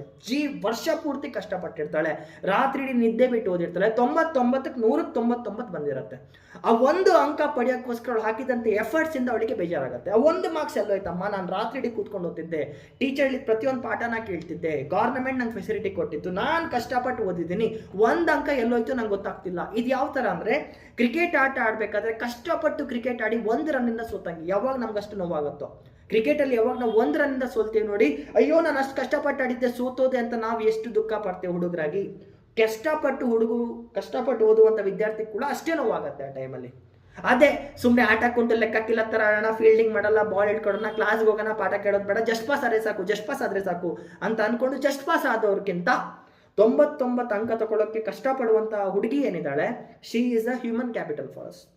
ಅಂಥ ವಿದ್ಯಾರ್ಥಿಗಳೇ ಫ್ಯೂಚರಲ್ಲಿ ನಮಗೆ ಹ್ಯೂಮನ್ ಕ್ಯಾಪಿಟಲ್ ಆಗಿ ಬದಲಾಗುವಂಥದ್ದು. 1 ಅಂಕ ಕಳ್ಕೊಂಡೆ ಅನ್ನುವಂಥ ಛಲದಿಂದ ಮುಂದಿನ ಸಲ 100ಕ್ಕೆ 100 ಹೊಡಿತಾಳೆ. ನೀವು ನೋಡಿ, 1 ಮಾರ್ಕ್ಸ್ ಹೋಯ್ತು ಅಂತ ನಿದ್ದೆಗಟ್ಟು ಓದಿರುವಂಥ ವಿದ್ಯಾರ್ಥಿಗಳನ್ನ ಕೂಡ ನಾನು ನನ್ನ ಕರಿಯರ್ನ ನೋಡಿದ್ದೇನೆ. And I was the type 1, 35 ಬಂದರೆ ಸಾಕಪ್ಪ ಅಂತ ಅಂದ್ಕೊಳ್ತಿದ್ದೆ. ಬಟ್ ಯಾವಾಗ ಟೈಮ್ ಪಾಸ್ ಆಗ್ತಾ ಹೋಯ್ತು, ಯಾವಾಗ ನನಗೆ ನನ್ನ ತಪ್ಪುಗಳ ಅರಿವಾಯ್ತಾ ಹೋಯ್ತು, ನಾನು ಕೂಡ ಸ್ಲೋ ಬೈ ಸ್ಲೋ ಓದೋಕ್ಕೆ ಶುರು ಮಾಡಿದ್ದೇನೆ. ಎಮ್.ಟೆಕ್ಕಲ್ಲಿ ನನ್ನನ್ನು ಮುಟ್ಟವರೇ ಇರಲಿಲ್ಲ, ನಾಯಿ ಥರ ಓದ್ತಿದ್ದೆ ನಾನು ರಾತ್ರಿ ಡೇ ಕೂತ್ಕೊಂಡು. ಎಂಜಿನಿಯರಿಂಗಲ್ಲಿ ಟೈಮ್ ವೇಸ್ಟ್ ಮಾಡಿದ್ದೆ ನಾನು, ಎಕ್ಸಾಕ್ಟ್ಲಿ ಟೈಮ್ ವೇಸ್ಟ್ ಮಾಡಿದ್ದೆ. ನಮ್ಮಪ್ಪ ಲಕ್ಷ ಖರ್ಚು ಮಾಡಿ ಇಂಜಿನಿಯರಿಂಗ್ ಮಾಡೋಕ್ಕೆ ನನಗೆ ದುಡ್ಡು ಹಾಕಿದ್ರು ಕೂಡ ನಾನು ಓದಿರಲಿಲ್ಲ, ನಂಗೆ ಬುದ್ಧಿ ಬರಲಿಲ್ಲ. ಫೈನಲ್ ಇಯರ್ವರೆಗೂ ನಂಗೆ ಬುದ್ಧಿ ಬರಲೇ ಇಲ್ಲ. I was one of the waste investment. ತಂದೆ ಹೇಳ್ತಾರೆ, ನೀವು ಕೇಳಿಸ್ಕೊಂಡು, ನಿಮ್ಮ ತಂದೆ ತಾಯಿ ಹೇಳಿರ್ತಾರೆ, ನಿನ್ನ ಮೇಲೆ ನಾನು ದುಡ್ಡು ಹಾಕಿದ್ದು ವೇಸ್ಟು, ನಿನ್ನ ಬದಲು 2 ಎಮ್ಮೆಗಳನ್ನ ತಗೊಬಂದಿದ್ರು ಕೂಡ ಹಾಲು ಕೊಡ್ತಿತ್ತು ಅಂತ. ಆ ಮಾತೇನಿದೆ ಅದು ಅವ್ರ ಮನದಾಳದಿಂದ ಬರುವಂಥ ಮಾತು ಅದು. ಯಾವಾಗ ನಿಮ್ಮ ಮೇಲೆ ಹಾಕಿದಂಥ ಒಂದು ಇನ್ವೆಸ್ಟ್ಮೆಂಟ್, ಫಾರ್ ಎಕ್ಸಾಂಪಲ್ ಬೆಟ್ಟಿಂಗ್ ಆಡ್ತೀರಾ ಅಂತ ಇಟ್ಕೊಳ್ಳಿ, ಆಡಬೇಡಿ ಅಪ್ಪ, ಎಕ್ಸಾಂಪಲ್ ಬೆಟ್ಟಿಂಗ್ ಆಡ್ತೀರಾ ಅಂತ ಇಟ್ಕೊಳ್ಳಿ, ಇಂಡಿಯಾ ಟೀಮ್ ಮೇಲೆ ಬೆಟ್ಟಿಂಗ್ ಹಾಕಿದ್ರಿ 10,000, ಸೋತೋದ್ರಿ, ಎಷ್ಟು ನೋವಾಗುತ್ತೋ ತಂದೆ ತಾಯಿ ಕೂಡ ನಿಮ್ಮ ಮೇಲೆ ಲಕ್ಷ ಖರ್ಚು ಮಾಡಿ, ಕೋಟಿ ಖರ್ಚು ಮಾಡಿ ಯಾವಾಗ ನೀವು ರಿಟರ್ನ್ ಕೊಡಲ್ವೋ ಅವ್ರಿಗೂ ಕೂಡ ಅಷ್ಟೇ ಬೇಜಾರಾಗುತ್ತೆ.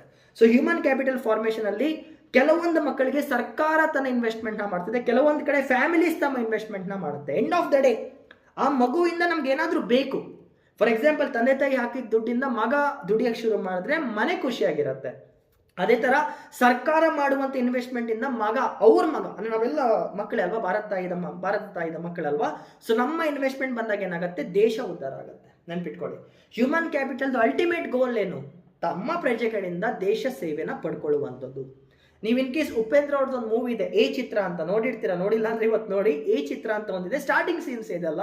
ಸ್ಟಾರ್ಟಿಂಗ್ ಸೀನ್ಸ್ ಅಲ್ಲಿ ಒಬ್ಬ ವ್ಯಕ್ತಿ ಕಟ್ಟೆ ಮೇಲೆ ಕೂತ್ಕೊಂಡು ದಮ್ ಹೊಡಿತಿರ್ತಾನೆ. ಸೊ ಉಪೇಂದ್ರ ಅವ್ರು ಹಿಂಗ್ ಬಂದ್ಕೊಂಡು ಕೇಳ್ತಾರೆ, ವರ್ಕಿಂಗ್ ಟೈಮ್ ಎಲ್ಲರೂ ಕೆಲಸ ಮಾಡ್ತಿದ್ದೀರಾ, ನೀನೇನ್ ಮಾಡ್ತಿದ್ಯಾ ಅಂತ. ಕೆಲಸ ಮಾಡಕ್ಕೆ ಏನಿಲ್ಲ, ಅದಕ್ಕೆ ಸುಮ್ಮನೆ ಕೂತಿದ್ದೀನಿ ಅಂತ. ಅದಕ್ಕೆ ಉಪೇಂದ್ರ ಅವ್ರ ಗನ್ ತಗೋ ಶೂಟ್ ಮಾಡ್ಕೊಂಡು ಕೆಲಸ ಇಲ್ಲವಾ ತಕೋ ಅಂತ ಹೊಡೆದು 90 crore -1 ಗಾಡ್ ಇಸ್ ಗ್ರೇಟ್ ಅಂತ ಒಂದು ಸೀನ್ ಇದೆ, ನೋಡಿದ್ದೀರಾ? 90 crore -1 god is great. What is this -1? ಆ ಯೂಸ್ಲೆಸ್ ಹ್ಯೂಮನ್ ಕ್ಯಾಪಿಟಲ್. ಆ ವ್ಯಕ್ತಿ ನಮ್ಮ ದೇಶದಲ್ಲಿ ಬದುಕಿದ್ರು ಕೂಡ ಏನು ಉಪಯೋಗ ಇಲ್ಲ ಅಂತ ಶೂಟ್ ಮಾಡ್ತಾರೆ. It's economy.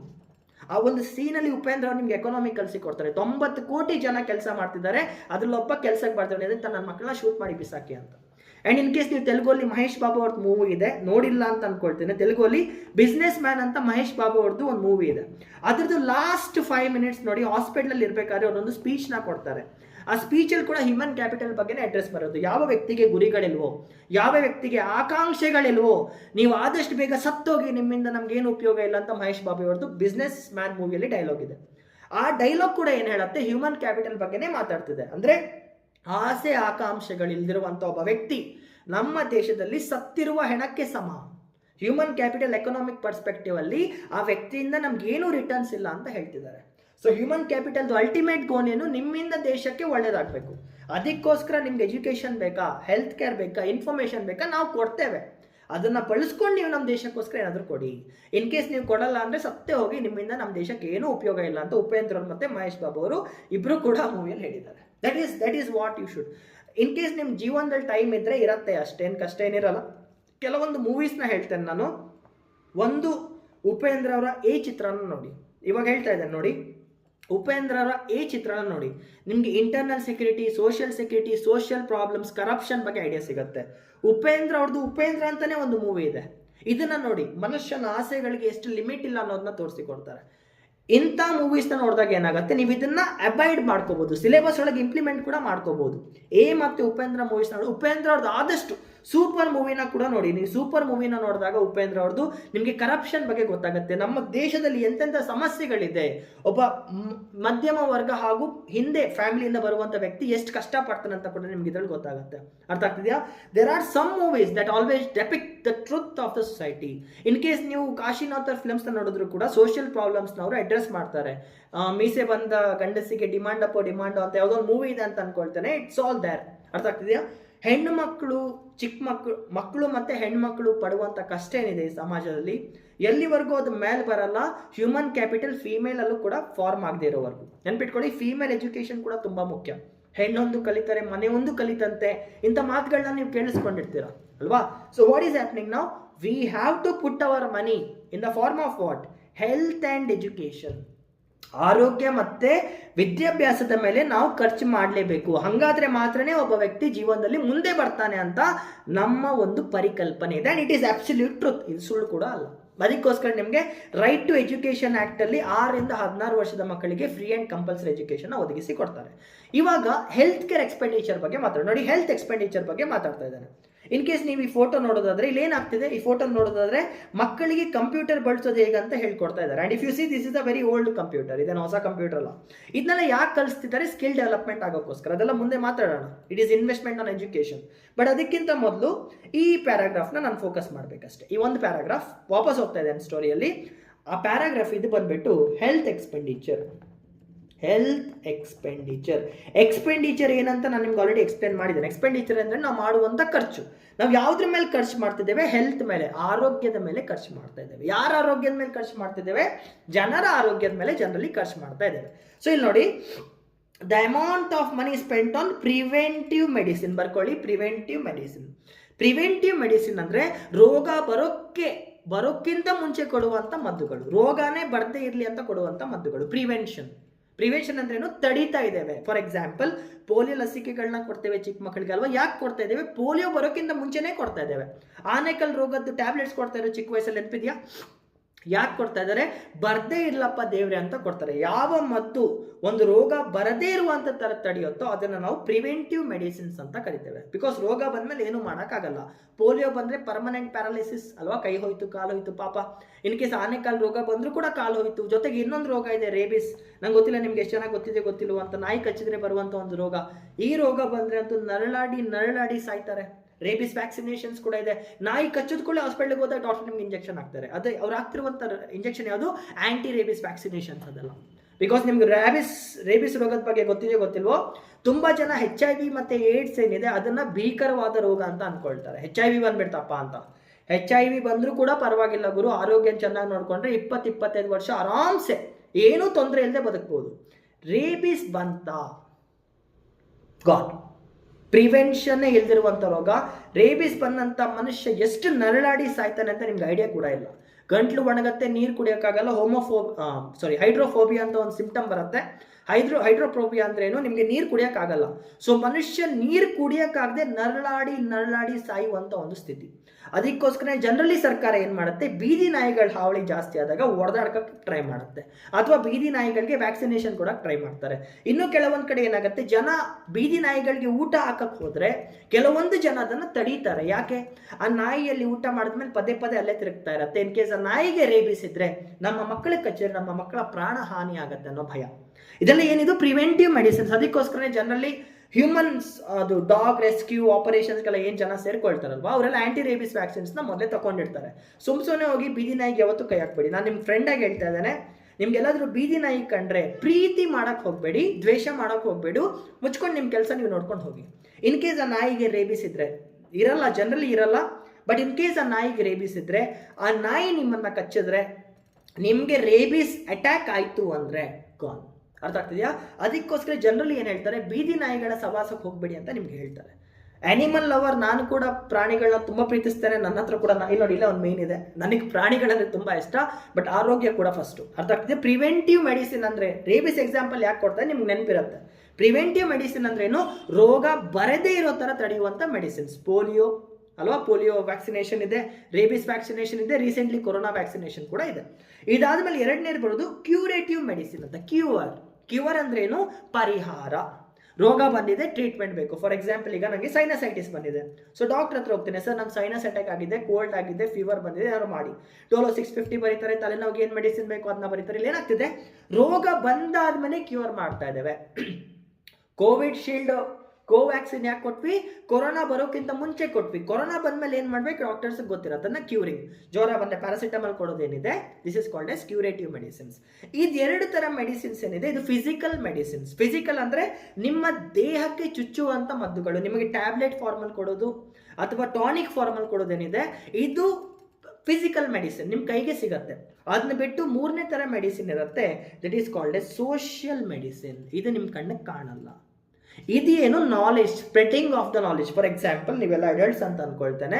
ಇನ್ ಕೇಸ್ ನೀವು ಪ್ರೈಮರಿ ಹೆಲ್ತ್ ಕೇರ್ ಮುಂದೆ ಹೋದ್ರೆ, ಅಂದ್ರೆ ಹಳ್ಳಿಗಳಿರುವಂಥ ಹಾಸ್ಪಿಟಲ್ಗಳ ಮುಂದೆ ಹೋದ್ರೆ, ಅಲ್ಲಿ ದೊಡ್ಡ ಚಿತ್ರಗಳನ್ನ ಹಾಕಿರ್ತಾರೆ. ಲೈಂಗಿಕ ಸಂಬಂಧಗಳಿಂದ ಬರುವಂಥ ರೋಗಗಳು ಯಾವುದು ಅಂತ. HIV ಏಡ್ಸ್ದು ಪೋಸ್ಟರ್ಸ್ನ ನೀವೆಲ್ಲ ಕಡೆ ನೋಡಿರ್ತೀರಾ ಅಲ್ವಾ? ಏಡ್ಸ್ ಸಿಂಬಲ್ ಇದೆ, ಈ ಥರ ರೆಡ್ ಕಲರ್ ಸ್ಟ್ರ್ಯಾಪ್ ಇದೆ. ಇಂಥ ಪೋಸ್ಟರ್ಸ್ನ ನೀವು ನೋಡಿರ್ತೀರಾ. ಕ್ಯಾನ್ಸರ್ ಅವೇರ್ನೆಸ್ ಸ್ಕೀಮ್ಸ್ ಅಂತ ಮಾಡ್ತಾರೆ, ಏಡ್ಸ್ ಅವೇರ್ನೆಸ್ ಸ್ಕೀಮ್ಸ್ ಅಂತ ಮಾಡ್ತಾರೆ. ಇದೆಲ್ಲ ಯಾಕೆ ಮಾಡ್ತಾ ಇದ್ದಾರೆ? ಇದೆಲ್ಲ ಸೋಷಿಯಲ್ ಅವೇರ್ನೆಸ್. ನೋಡಪ್ಪ, ಯಾವ್ದಾದ್ರು ಒಂದು ಎಫೆಕ್ಟ್ ಆಗಿರುವಂಥ ಸ್ತ್ರೀ ಜೊತೆ ಅಥವಾ ಪುರುಷನ ಜೊತೆ ನಿನ್ನ ಸಂಬಂಧ ಇಟ್ಕೊಂಡ್ರೆ ಅವರಿಗೆ HIV ಇದ್ರೆ ನಿನಗೂ ಕೂಡ ಬರುತ್ತೆ. ಅದನ್ನ ತಡೆಯೋಕ್ಕೋಸ್ಕರ ಇಂತಿಂಥ ಸ್ಟೆಪ್ಸ್ನ ನೀನು ತಗೋಬೇಕು ಅಂತ ಹೇಳ್ತಾರೆ. ಕೊರೋನಾ ಟೈಮಲ್ಲಿ ಮಾಸ್ಕ್ ಹಾಕೊಂಡು ಓಡಾಡಿ, ಕಿಟ್ ಹಾಕೊಂಡು ಓಡಾಡಿ ಅಂತ ಸರ್ಕಾರ ಪಬ್ಲಿಷ್ ಮಾಡ್ತಾ ಇತ್ತು. ಯಾಕೆ ಮಾಡ್ತಾ ಇದೆ? ಜನ ತಪ್ಪನ್ನ ಮಾಡದೇ ಇರಲಿ ಅಂತ ಮಾಡ್ತಾ ಇದ್ದಾರೆ. ರೋಗ ಬರಬಾರ್ದು. ಅರ್ಥ ಆಗ್ತಿದ್ಯಾ? ರೋಗ ಬರ್ತಿರೋಕ್ಕೋಸ್ಕರ ಎಂತೆಂಥ ಅವೇರ್ನೆಸ್ ಕೊಡಬೇಕು ಅದನ್ನ ಸೋಷಿಯಲ್ ಅವೇರ್ನೆಸ್ ಅಂತ ಕರೀತಾರೆ. 2-3 ಥರ ಇದೆ: preventive, curative, social. And social ಅಲ್ಲಿ ಕೊಲೆರಾ ಸ್ಪ್ರೆಡಿಂಗ್ ಆಗಿರ್ಬೋದು, ಡೆಂಗ್ಯೂ ಸ್ಪ್ರೆಡಿಂಗ್ ಆಗಿರ್ಬೋದು. ಜನರಲಿ ಒಬ್ಬನೇ ಒಬ್ಬ ವ್ಯಕ್ತಿ ಡೆಂಗ್ಯೂವಿಂದ ತೀರೋದ್ರೆ ಟಿವಿಗಳಲ್ಲಿ ಸ್ಕ್ರಾಲಿಂಗ್ ತೋರಿಸ್ತಾರೆ. ಡೆಂಗ್ಯೂವಿಂದ ಜನಸಾಮಾನ್ಯನ ಪ್ರಾಣ ಹೋಯಿತು ಅಂತ, 12 ಜನ ಎಫೆಕ್ಟೆಡ್, 14 ಜನ ಎಫೆಕ್ಟೆಡ್, H1N1 ಬಂದಾಗಲೂ ಕೂಡ ನೀವು ನೋಡಿರ್ತೀರಾ. ಇದನ್ನೆಲ್ಲ ಯಾಕೆ ಮಾಡ್ತಿದ್ದಾರೆ? ಟಿವಿಯವ್ರು ನಿಮ್ಮನ್ನ ಹೆದರ್ಸೋಕ್ಕೋಸ್ಕರ ಮಾಡ್ತಿರಲ್ಲ, ನಿಮಗೆ ನಾಲೆಜ್ ಕೊಡೋಕ್ಕೋಸ್ಕರ ಮಾಡ್ತಿರ್ತಾರೆ. ಒಂದು ಹಳ್ಳಿ ಜನರಲಿ ಏನಾಗುತ್ತೆ, ಒಂದು ಏರಿಯಾದಲ್ಲಿ ಕೊರೋನಾ ಬಂದರೆ ಇಂಥ ವ್ಯಕ್ತಿಗೆ ಕೊರೋನಾ ಸೋಂಕು ಕಂಡಿತ್ತು ಅಂತ ಬಂದ್ಬಿಡತ್ತೆ ಟಿವಿಯಲ್ಲಿ, ನಿಮಗೆ ಬಾಯಿಗೆ ಬಂದ್ಬಿಡತ್ತೆ ಆ ಟೈಮಲ್ಲಿ, ಅಪ್ಪ ನಮ್ಮ ಪಕ್ಕದ ಮನೆಯವನಿಗೆ ಕೊರೋನಾ ಬಂತ ಅಂತ. ಆ ಥರ ನೋಡಬೇಡಿ, ಪಕ್ಕದ ಮನೆಯವನಿಗೆ ಕೊರೋನಾ ಬಂದಿದೆ, ನಾವೀಗ ಅದನ್ನ ನಮ್ಮ ದೇಹಕ್ಕೆ ಬರದೇ ಇರೋಕ್ಕೋಸ್ಕರ ಏನೇನು ಥರ ಪ್ರಿಕಾಷನ್ಸ್ನ ತಗೋಬೇಕು ಅದ್ರ ಮೇಲೆ ಫೋಕಸ್ ಮಾಡೋಣ ಅಂತ. ಅರ್ಥ ಆಗ್ತಿದೆಯಾ? ಸೋಷಿಯಲ್ ಮೆಡಿಸಿನ್ ಮೇಲೆ ಜಾಸ್ತಿ ಖರ್ಚಾಗತ್ತೆ. ಕ್ಯೂರೇಟಿವ್ ಮೆಡಿಸಿನ್ ಮತ್ತು ಪ್ರಿವೆಂಟಿವ್ ಮೆಡಿಸಿನ್ಗಿಂತ ಸೋಷಿಯಲ್ ಅವೇರ್ನೆಸ್ ಏನಿದೆ ಇದ್ರ ಮೇಲೆ ಜಾಸ್ತಿ ಖರ್ಚಾಗುತ್ತೆ. ಜನರಲಿ ಜನ ನಂಬಲ್ಲ. ನಮ್ಮ ಜನ ಏನಿದ್ದಾರೆ, ವಿ ಆರ್ ಟ್ರೆಡಿಷನಲ್ ಬಿಲೀಫರ್ಸ್. ಅರ್ಥ ಆಗ್ತಿದೆಯಾ? ಇವಾಗಲೂ ಕೂಡ ಜಾಂಡಿಸ್ ಬಂದರೆ ನಮ್ಮ ಕಡೆ ಜಾಂಡಿಸ್ ಬಂದರೆ ಇವಾಗಲೂ ಕೂಡ ಹಳೆ ಕಾಲದ ಮೆಡಿಸಿನ್ಸ್ನೇ ಬಳಸ್ತಾರೆ. ವರ್ಕ್ ಆಗಲ್ಲ ಅಂತ ಹೇಳ್ತಿಲ್ಲ. ಡಾಕ್ಟರ್ಸ್ ಹೇಳುವಂಥ ಮಾತುಗಳಿಗಿಂತ ನಾವು ಪಂಡಿತರ ಮಾತುಗಳನ್ನೇ ಜಾಸ್ತಿ ಕೇಳುವಂಥ ಜನ. ಮೂಢನಂಬಿಕೆಗಳು ಇವಾಗಲೂ ಕೂಡ ಇದೆ. ಜ್ವರ ಬಂದರೆ ನಮ್ಮ ಕಡೆ ಏನು ಮಾಡ್ತಾರೆ, ಇಡೀ ಕಟ್ಟಿನ ಸುಟ್ಟಾಕ್ತಾರೆ, ತಲೆಗೆ ಸುಟ್ಕೆ ಹೊಡಿತಾರೆ, ತುಂಬ ಮಾಡ್ತೇವೆ ನಾವು. ಜನರಲಿ ಡಾಕ್ಟರ್ಸ್ ಏನು ಹೇಳ್ತಾರೆ, ನಮ್ಮ ಹತ್ರ ಬರ್ರಪ್ಪ ಪ್ಯಾರಾಸಿಟಮಾಲ್ ಕೊಡ್ತೇವೆ. ಕೆಲವೊಂದು ಹಳ್ಳಿಗಳಲ್ಲಿ ಇವಾಗಲೂ ಕೂಡ ಪದ್ಧತಿಗಳು ನಡ್ಕೊ ಬರುತ್ತೆ. ಅದಕ್ಕೋಸ್ಕರ ನಾವು ಏನು ಮಾಡಬೇಕು, ಹಳ್ಳಿಗಳಿಗೆ ಹೋಗಿ ಸ್ಪೀಚ್ನ ಕೊಡಬೇಕಾಗತ್ತೆ, ಅವೇರ್ನೆಸ್ನ ಮೂಡಿಸ್ಬೇಕಾಗತ್ತೆ ಅಲ್ವಾ? ಸೊ ಅದಕ್ಕೋಸ್ಕರ ಕೂಡ ಖರ್ಚಾಗತ್ತೆ. ಸೊ ಹೆಲ್ತ್ ಕೇರ್ ಎಕ್ಸ್ಪೆಂಡಿಚರಲ್ಲಿ 3 ಥರ expenditures: preventive, curative, social. And social ಏನಿದೆ, ಇದು ಮಾತುಕತೆಯಿಂದ ಬೆಳೆಯುವಂಥ ಒಂದು ಮೆಡಿಸಿನ್. ಆಯಿತಾ? ನೆಕ್ಸ್ಟ್, ಫಾರ್ ಎಕ್ಸಾಂಪಲ್, ಈಗ ಬೆಂಗಳೂರಲ್ಲಿ ಸೊಳ್ಳೆ ಜಾಸ್ತಿ ಆಗಿದೆ, ನೀವೇನು ಮಾಡಬೇಕು? ಮೊಸ್ಕಿಟೋ ಕಾಯಿಲ್ ತರಬೇಕು. ಅರ್ಥ ಆಗ್ತಿದೆಯಾ? ಯಾಕೆ? ಆ ಸೊಳ್ಳೆ ಬಂದು ನಿಮ್ಮ ಕಚ್ಚಿ ಮಲೇರಿಯಾ, ಡೆಂಗ್ಯೂ ಆದರೆ ಏನು ಕತೆ ಅಪ್ಪ ಅನ್ನೋ ಒಂದು ಪ್ರಿಕಾಷನ್. ಈ ಪ್ರಿಕಾಷನ್ ಎಲ್ಲಿಂದ ಬಂತು ನಿಮಗೆ? ನಾನು ನಿಮ್ಗೆ ಹೇಳಿದ್ರಿಂದ ಬೆಂಗಳೂರಲ್ಲಿ ಡೆಂಗ್ಯೂ ಬರ್ತಿದೆ ಅಂತ. ಅದಕ್ಕೋಸ್ಕರ ಸರ್ಕಾರ ಖರ್ಚು ಮಾಡುತ್ತೆ. It's the primary feature of the government. Health care ಡಿಪಾರ್ಟ್ಮೆಂಟ್ದು ಅದು one of the major feature.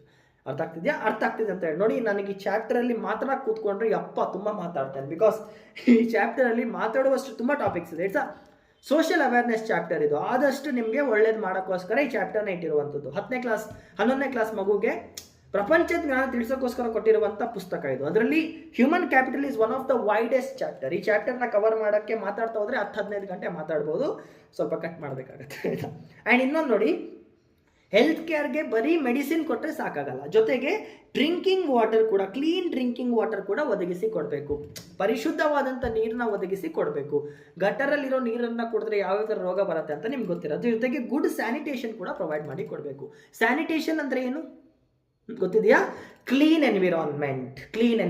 Clean ಆಗಿರಬೇಕು. ಕಸನ ತಗೊಂಡೋಗಿ ಎಲ್ಲೆಲ್ಲೋ ಬಿಸಾಕಬಾರ್ದು, ಎಲ್ಲೆಲ್ಲೋ ಮಲಮೂತ್ರ ವಿಸರ್ಜನೆ ಮಾಡಬಾರ್ದು. ಇದನ್ನೆಲ್ಲ ಸರ್ಕಾರ ತುಂಬ ಆ್ಯಡ್ಸ್ನ ಮಾಡ್ತಿತ್ತು ಮೊದಲು ನಿಮಗೆ ಅಲ್ವಾ? ಯಾಕಿದೆಲ್ಲ?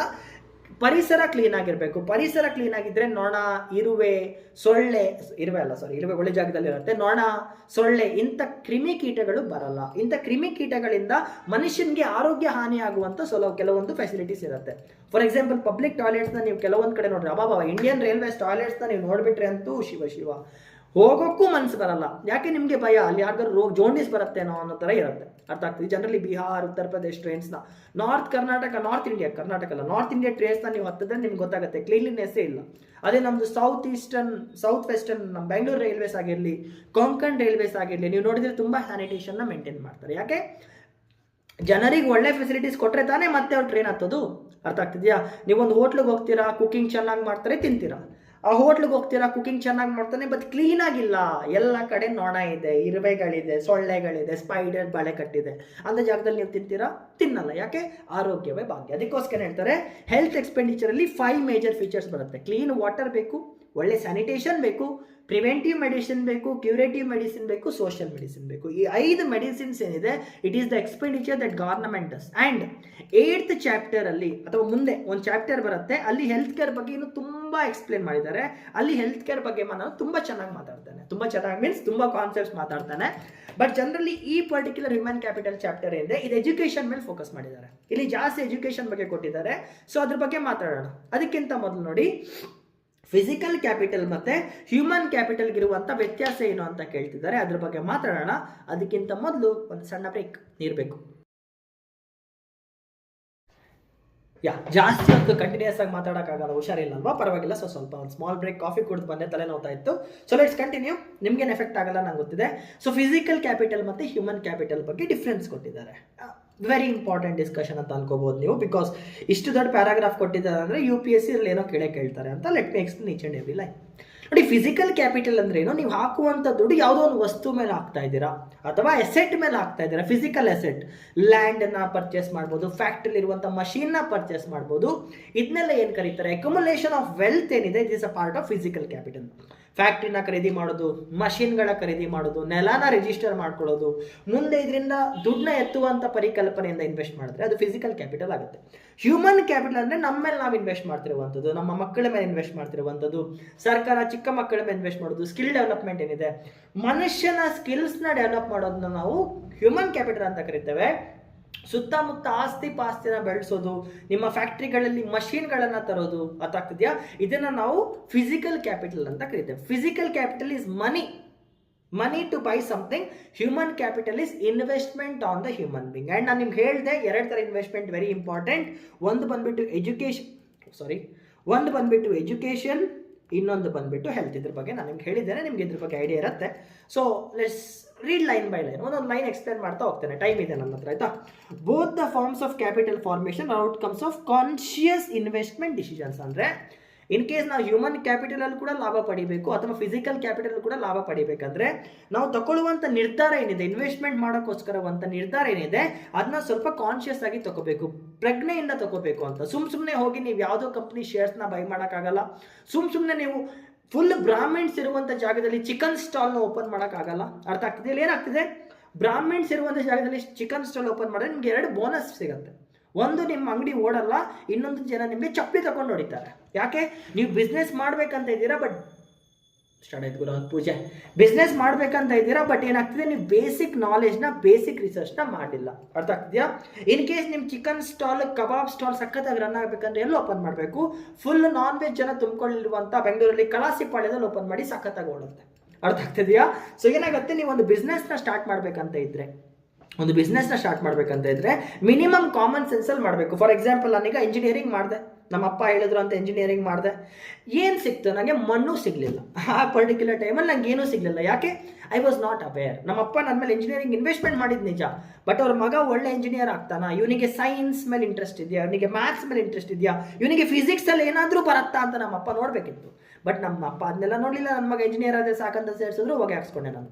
ಅರ್ಥ ಆಗ್ತಿದೆಯಾ? PCM ಅಲ್ಲಿ ನನ್ನ ಗ್ರಿಪ್ ತುಂಬ ಕಮ್ಮಿ ಇತ್ತು. ನಂಗೆ ಬಯಾಲಜಿಯಲ್ಲಿ ಒಳ್ಳೆ ಸ್ಟ್ರಾಂಗ್ ಇತ್ತು. ನಾನು CBZ ಮಾಡಬೇಕು, BSc CBZ ಅಂತ ಇದ್ದೆ.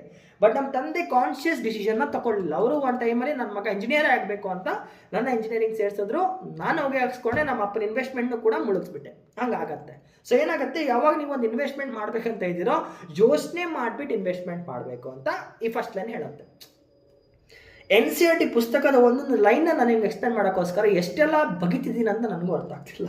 Next, decisions regarding investment in physical capitals is taken on the basis of once knowledge in this regard. ಇವಾಗ ಹೇಳಿದೆ ಅಲ್ವಾ, ಮಟನ್ ಸ್ಟಾಲ್ ಓಪನ್ ಮಾಡಬೇಕು, ಚಿಕನ್ ಸ್ಟಾಲ್ ಓಪನ್ ಮಾಡಬೇಕಂದ್ರೆ ಅದು ಓಡತ್ತಾ, ಒಂದು ಕೋಳಿಗೆ ಎಷ್ಟು ಖರ್ಚಾಗುತ್ತೆ, ಒಂದು ಕೋಳಿನ ಬೆಳೆಸಕ್ಕೆ ಎಷ್ಟು ರೂಪಾಯಿ ಆಗುತ್ತೆ, ಟ್ರಾನ್ಸ್ಪೋರ್ಟೇಷನ್ಗೆ ಎಷ್ಟಾಗುತ್ತೆ, 1 kg ಮಾಂಸ ಎಷ್ಟಕ್ಕೆ ಮಾರಾಟ ಆಗುತ್ತಾ, ಶ್ರಾವಣ ಮಾಸ ಮಾಡ್ತಿದ್ಯಾ, ಹಿಂಗೆ ಅದೆಲ್ಲ ನೀವು ತಲೆ ಓಡಿಸ್ಕೋಬೇಕಂತ ಹೇಳ್ತಿದ್ದಾರೆ. ಫಿಸಿಕಲ್ ಕ್ಯಾಪಿಟಲ್ ಮೇಲೆ ಯಾವಾಗ ನೀವು ಇನ್ವೆಸ್ಟ್ ಮಾಡಬೇಕಂತ ಇದ್ದೀರಾ, ಅದರಿಂದ ನಿಮಗೆ ರಿಟರ್ನ್ ಬರುತ್ತೆ ಇಲ್ವ ಅಂತ ಯೋಚನೆ ಮಾಡಿ ಅಂತ ಹೇಳ್ತಿದ್ದಾರೆ ಅಷ್ಟೇ. ದ ಆಂಟ್ರಪ್ರನರ್ ಅಂದರೆ ಗೊತ್ತಾ? ಬಿಸ್ನೆಸ್ ಓನರ್ ಅಂತ. ಯಾರು ಬಿಸ್ನೆಸ್ನ ಸ್ಟಾರ್ಟ್ ಮಾಡ್ತಾರೋ ಅವ್ರನ್ನ ಆಂಟ್ರಪ್ರನರ್ಸ್ ಅಂತ ಕರಿತೇವೆ. ಚಿಕ್ಕ ಪಾನಿಪೂರಿ ಓಪನ್ ಮಾಡೋರು ಕೂಡ ಆಂಟ್ರಪ್ರನರ್ಸ್, ನೆನ್ಪಿಟ್ಕೊಳ್ಳಿ ನೀವು. ಪಾನಿಪೂರಿ ಓಪನ್ ಮಾಡುವಂಥ ಭಯ್ಯ ಕೂಡ is an entrepreneur. Why is having a business? ಅವ್ರದ್ದೊಂದು ಬಿಸ್ನೆಸ್ ಇದೆ, ಒಂದು ವ್ಯಾಪಾರ ಇದೆ, ಅವ್ರನ್ನ ಆಂಟ್ರಪ್ರನರ್ಸ್ ಅಂತ ಕರಿತೇವೆ. ಅವನ ಕೆಳಗೆ ಪಾನಿಪೂರಿ ಭಯ್ಯನ ಹತ್ರ ಪ್ಲೇಟ್ ತೊಳೆಯೋಕೋಪ ಇದ್ರೆ ಹೀ ಈಸ್ ಇಸ್ ಎಂಪ್ಲಾಯ್. ನೆನ್ಪಿಟ್ಕೊಳ್ಳಿ, ಎಂಪ್ಲಾಯ್ ಅವನು, ನೌಕರ, ಆ ಕಂಪನಿಗೆ ನೌಕರ ಅವನು. ಸೊ ಯಾರು ಬಿಸ್ನೆಸ್ನ ಸ್ಟಾರ್ಟ್ ಮಾಡ್ತಾರೋ is called as the entrepreneur. ಬಿಸ್ನೆಸ್ಸಲ್ಲಿ ಕೆಲಸ ಮಾಡುವಂಥ ವ್ಯಕ್ತಿಗಳು ಏನಾಗ್ತಾರೆ, they become the employees. For example, ಈಗ ನಾನು ಇದು AMIS ಕನ್ನಡ ಇನ್ಸ್ಟಿಟ್ಯೂಟ್ ಏನು ನಡೀತಿದ್ದೆ ಆನ್ಲೈನಲ್ಲಿ, I am the owner, I am the entrepreneur. ನಾನು ಪಾಠ ಮಾಡ್ತಾ ಇದ್ದೇನೆ. ಇನ್ ಕೇಸ್ ಈಗ ಬೋರ್ಡ್ ಮೇಲೆ ಬರೆದಿದ್ದನ್ನ ಒಡಿಸ್ಬೇಕಾದ್ರೆ ನಾನು ಒಬ್ಬ ಸ್ನೇಹಿತನ ಹೈಯರ್ ಮಾಡ್ಕೊಂಡ್ರೆ, ಮಚ್ಚ ನಾನು ಪಾಠ ಮಾಡ್ತೇನೆ, ನೀನು ಬೋರ್ಡ್ ಒಡಿಸು ಅಂತ ಹೇಳಿದ್ರೆ he becomes my employee. So ಏನು ಹೇಳ್ತಿದ್ದಾರೆ, ಆಂಟ್ರಪ್ರನರ್ ಅಂದರೆ the person who is doing the business. ಅಷ್ಟೇ ಆಯ್ತಾ? The entrepreneur possesses the knowledge to calculate the expected rates of return to a range of investment. ಅಂದರೆ ಒಬ್ಬ ವ್ಯಕ್ತಿ ಬಿಸ್ನೆಸ್ ಮಾಡಬೇಕಾದ್ರೆ ನಾನು ಇಷ್ಟು ಲಕ್ಷ ಹಾಕಿದ್ರೆ ನಂಗೆ ಇಷ್ಟು ಲಕ್ಷ ಬರುತ್ತೇನೋ ಅನ್ನೋ ಒಂದು ನಾಲೆಜ್ ಇರುತ್ತೆ ಅಂತ ಹೇಳ್ತಾ ಇದ್ದಾರೆ ಅಷ್ಟೇ ಆಯ್ತಾ. ಆ್ಯಂಡ್ ರ್ಯಾಷನಲಿ ಅಂದರೆ ಏನು? ರ್ಯಾಷನಲಿ ಅಂದರೆ ಕಂಪ್ಲೀಟ್ ಕಾನ್ಷಿಯಸ್ ಅಲ್ಲಿ. ರ್ಯಾಷನಲ್ ಅಂದರೆ ಕಂಪ್ಲೀಟ್ ಕಾನ್ಷಿಯಸ್ ಅಲ್ಲಿ. ಈ ಒಂದು ಪದನ ಎಕ್ಸ್ಪ್ಲೇನ್ ಮಾಡೋಕ್ಕೆ ಎಕ್ಸಾಂಪಲ್ ಏನಂದರೆ ನೋಡಿ, ಎಜುಕೇಟೆಡ್ ವ್ಯಕ್ತಿಗಳು ವೋಟ್ ಹಾಕಕ್ಕೆ ಹೋದಾಗ ಎಜುಕೇಟೆಡ್ ವ್ಯಕ್ತಿಗಳು ಜನರಲಿ ವೋಟ್ ಹಾಕಕ್ಕೆ ಹೋದಾಗ ಮ್ಯಾನಿಫೆಸ್ಟೋ ನೋಡಿ ವೋಟ್ ಹಾಕೋದೊಂದು ಸಂಪ್ರದಾಯ. ಬಿಜೆಪಿ ಅವರು ಗೆದ್ರೆ ಇಂತಿಂಥ ಸರ್ವಿಸಸ್ನ ಕೊಡ್ತಾರಂತೆ, ಕಾಂಗ್ರೆಸ್ ಅವ್ರು ಗೆದ್ರೆ ಇಂತಿಂಥ ಸರ್ವಿಸಸ್ನ ಕೊಡ್ತಾರಂತೆ. ಸೊ ನನಗೆ ಬಿಜೆಪಿ ಗೆದ್ರೆ ಇದೆಲ್ಲ ಸಿಗತ್ತೆ, ಕಾಂಗ್ರೆಸ್ ಗೆದ್ರೆ ನಂಗೆ ಇಂತಿಂಥ ಫೆಸಿಲಿಟೀಸ್ ಸಿಗತ್ತೆ, ನಾನು ಯಾರನ್ನ ಗೆಲ್ಲಿಸ್ಬೇಕಂತ ಯೋಚನೆ ಮಾಡಿ ವೋಟ್ ಹಾಕೋದು ರ್ಯಾಷನಲ್. ಆಲೋಚನೆ ಮಾಡಿ ಡಿಸಿಷನ್ ತಗೊಳ್ಳುವಂಥ ಕೆಪಾಸಿಟಿ ಇದ್ರೆ ಅದು ರ್ಯಾಷನಲ್. ಅದು ಬಿಟ್ಕೊಂಡು ಬಿಜೆಪಿಗೆ ವೋಟ್ ಹಾಕಿದ್ರೆ ಹಿಂದೂಗಳ ರಾಜ್ಯ ಅಂತೆ, ಕಾಂಗ್ರೆಸ್ಗೆ ವೋಟ್ ಹಾಕಿದ್ರೆ ಮುಸ್ಲಿಂಗಳ ರಾಜ್ಯ ಅಂತೆ, ಈ ತರ ಜಾತಿ ಭೇದ ಭಾವ ಹೆಸರಿಟ್ಕೊಂಡು ಕಾಂಗ್ರೆಸ್ ಮ್ಯಾನಿಫೆಸ್ಟೋ, ಬಿಜೆಪಿ ಮ್ಯಾನಿಫೆಸ್ಟೋ, ನಮ್ಮ ಏರಿಯಾದಲ್ಲಿ ನಿಂತ್ಕೊಳ್ಳುವಂತ ಕ್ಯಾಂಡಿಡೇಟ್ ಯಾರಂತ ಕೂಡ ಗೊತ್ತಿಲ್ಲದೆ ಕಣ್ಣು ಮುಚ್ಕೊಂಡು ವೋಟ್ ಹಾಕಿ ಬರ್ತೇವೆ ನೋಡಿ, ಅದು ಇರ್ರ್ಯಾಷನಲ್ ಥಿಂಕಿಂಗ್, ತಲೆ ಇಲ್ಲದೆ ವೋಟ್ ಹಾಕುವಂಥದ್ದು.